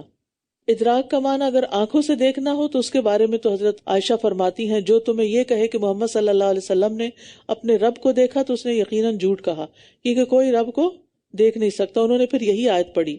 صرف ابن عباس دیکھنے کے قائل ہیں، مگر ساتھ ہی یہ بھی فرماتے ہیں کہ آپ نے اپنے دل کی آنکھ سے 2 مرتبہ اللہ کو دیکھا ہے۔ وہ یہ نہیں کہتے کہ نیکڈ آئی سے دیکھا ہے سامنے۔ کچھ علماء یہ کہتے ہیں کہ دیکھا ہی نہیں، سرے سے نہیں دیکھا۔ وہ جو 2 دفعہ دیکھنے کی بات آتی ہے نا، وہ جبریل علیہ السلام سے متعلق ہے، کیونکہ جبریل علیہ السلام کو نبی صلی اللہ علیہ وسلم نے 2 مرتبہ اپنی اصل حالت میں دیکھا۔ لیکن قیامت کے دن سارے مومن اللہ کا دیدار کر سکیں گے۔ وجوہ یومئذ ناظرہ الی ربہا ناظرہ۔ اللہ تعالیٰ کو قیامت کے دن دیکھنے میں انسانوں کو کوئی دشواری نہیں ہوگی۔ بعض نے ادراک کا معنی حقیقت بھی لیا ہے کہ اللہ کی حقیقت کو کوئی نہیں پا سکتا، کیونکہ ہم مخلوق ہیں، وہ خالق ہے۔ مخلوق کیسے خالق کی حقیقت جان سکتی ہے؟ اور وہ اللطیف ہے، نرمی کرنے والا ہے، مہربانی کرنے والا ہے۔ اس نے اپنے انبیاء، اولیاء، علماء، راسخین فی العلم، اہل بصیرت کو معرفت نصیب کی۔ یہ اس کا علمی لطف ہے۔ عملی لطف، اہل دانش کو معاش اور معاملات میں ان کو آگاہی دی۔ باطنی لطف، اہل قناعت اور آزاد طبع انسانوں کو پورا حصہ دیا۔ تکوینی لطف، ہر موجود شے کو عدم سے وجود بخشا۔ دنیاوی لطف، اس نے بہت سے انسانوں کو دنیا کا بڑا حصہ اور کامرانی عطا کی۔ اور اخروی لطف کس کے لیے؟ صالح اور نیک انسانوں کے لیے، اللہ کی معیت کا لطف، اللہ کے دیدار کا لطف۔ اور الخبیر بھی ہے۔ قد جاءکم بصائر من ربکم فمن ابصر فلنفسہ ومن عمی فعلیہا وما انا علیکم بحفیظ۔ بلا شبہ تمہارے پاس تمہارے رب کی طرف سے کھلی دلیلیں آ گئیں، تو جس نے بصیرت سے کام لیا سو وہ اس کے اپنے لیے ہے، اور جو اندھا بنا رہا تو اس کا وبال اسی پر ہے، اور میں تم پر کوئی نگران نہیں ہوں۔ بصارت آنکھوں کی روشنی ہوتی ہے اور بصیرت دل کی روشنی کا نام ہے۔ اللہ تعالیٰ نے جن کو دلوں کی روشنیاں دی ان کو حقیقت نظر آ جاتی ہے۔ وَكَذَلِكَ نُصَرِّفُ الْآيَاتِ، اور اسی طرح ہم آیات کو پھیر پھیر کر لاتے ہیں، اور تاکہ وہ کہیں کہ تو نے کسی سے پڑھ لیا ہے، اور تاکہ ہم اسے ان لوگوں کے لیے واضح کر دیں جو علم رکھتے ہیں۔ اتبع ما اوحی الیک من ربک لا الہ الا ہو وعارض عن المشرکین، آپ اس چیز کی پیروی کرتے رہیے جو آپ کے رب کی طرف سے آپ پر وحی کی گئی ہے، اس کے سوا کوئی معبود نہیں، اور مشرکین سے اعراض کیجیے۔ اور اگر اللہ چاہتا تو وہ شرک نہ کرتے، اور ہم نے آپ کو ان پر نگران نہیں بنایا اور نہ آپ ان پر ذمہ دار ہیں، اور تم ان کو برا بھلا مت کہو جنہیں یہ لوگ اللہ کے سوا پکارتے ہیں، ورنہ وہ بھی زیادتی کرتے ہوئے بغیر علم کے اللہ کو برا بھلا کہیں گے۔ اسی طرح ہم نے ہر امت کے لیے ان کا عمل خوبصورت بنا دیا ہے، پھر اپنے رب ہی کی طرف ان سب کا لوٹنا ہے تو وہ انہیں بتا دے گا جو بھی یہ کیا کرتے تھے۔ تو یہاں سد ذرائع کے طور پر مشرکین کے بتوں کو برا بھلا کہنے سے منع کیا گیا ہے، کہ ایسا نہ ہو کہ وہ جواب میں تمہارے رب کو برا بھلا کہیں اور تم ذریعہ بن جاؤ، تو وہ رستہ ہی نہ دو کسی کو۔ اسی طرح کسی کے ماں باپ کو گالی نہیں دینی چاہیے، کیونکہ پلٹ کے وہ تمہارے ماں باپ کو گالی دے گا اور تم سبب بنو گے اس گالی کا۔ اور ان لوگوں نے اللہ کے نام پر اپنی پکی قسمیں کھائی ہیں کہ اگر ان کے پاس کوئی نشانی آ گئی تو یہ اس پر ضرور ایمان لے آئیں گے۔ کہہ دیجئے بے شک نشانیاں تو اللہ کے پاس ہیں، اور کیا چیز تمہیں آگاہ کرے کہ جب وہ آ جائیں گی تب بھی یہ ایمان نہیں لائیں گے۔ وَنُقَلِّبُ أَفْئِدَتَهُمْ وَأَبْصَارَهُمْ كَمَا لَمْ يُؤْمِنُوا بِهِ أَوَّلَ مَرَّةٍ وَنَذَرُهُمْ فِي طُغْيَانِهِمْ يَعْمَهُونَ، اور ہم ان کے دلوں اور ان کی نگاہوں کو پھیر دیں گے جیسا کہ وہ اس پر پہلی بار ایمان نہیں لائے، اور ہم انہیں ان کی سرکشی میں چھوڑ دیں گے کہ وہ بھٹکتے پھریں۔ اللہ ایمان کی توفیق چھین لیتا ہے، لیکن کس سے؟ جو معجزات دیکھ کر، نشانیاں دیکھ کر بھی ایمان نہ لائیں، انکار پر انکار کریں، مسلسل انکار کریں، تو ان کے اس برے عمل کی وجہ سے آئندہ ایمان لانے کی ان سے توفیق اور صلاحیت چھین لی جاتی ہے، کیونکہ ضدی اور ہٹ دھرم لوگ معجزات دیکھ کر بھی ایمان نہیں لاتے، لیکن اللہ جس کو ہدایت دیتا ہے وہ پہلی دفعہ ہی حق بات سنتے ہی، سچ بات سنتے ہی اس کو مان جاتے ہیں، قبول کر لیتے ہیں۔ لیکن جو ضد اور انا کا شکار ہو گئے ہیں وہ معجزات دیکھ کر بھی کوئی نہ کوئی بہانہ نکال لیتے ہیں، کوئی تعویل کر لیتے ہیں۔ تو اللہ سبحانہ وتعالی ہمیں ہمیشہ حق اور ہدایت کو قبول کرنے کی توفیق دیے رکھے۔ وآخر دعوانا ان الحمد للہ رب العالمین۔ سبحانک اللہم وبحمدک، اشہد ان لا الہ الا انت، استغفرک واتوب الیک۔ السلام علیکم ورحمۃ اللہ وبرکاتہ۔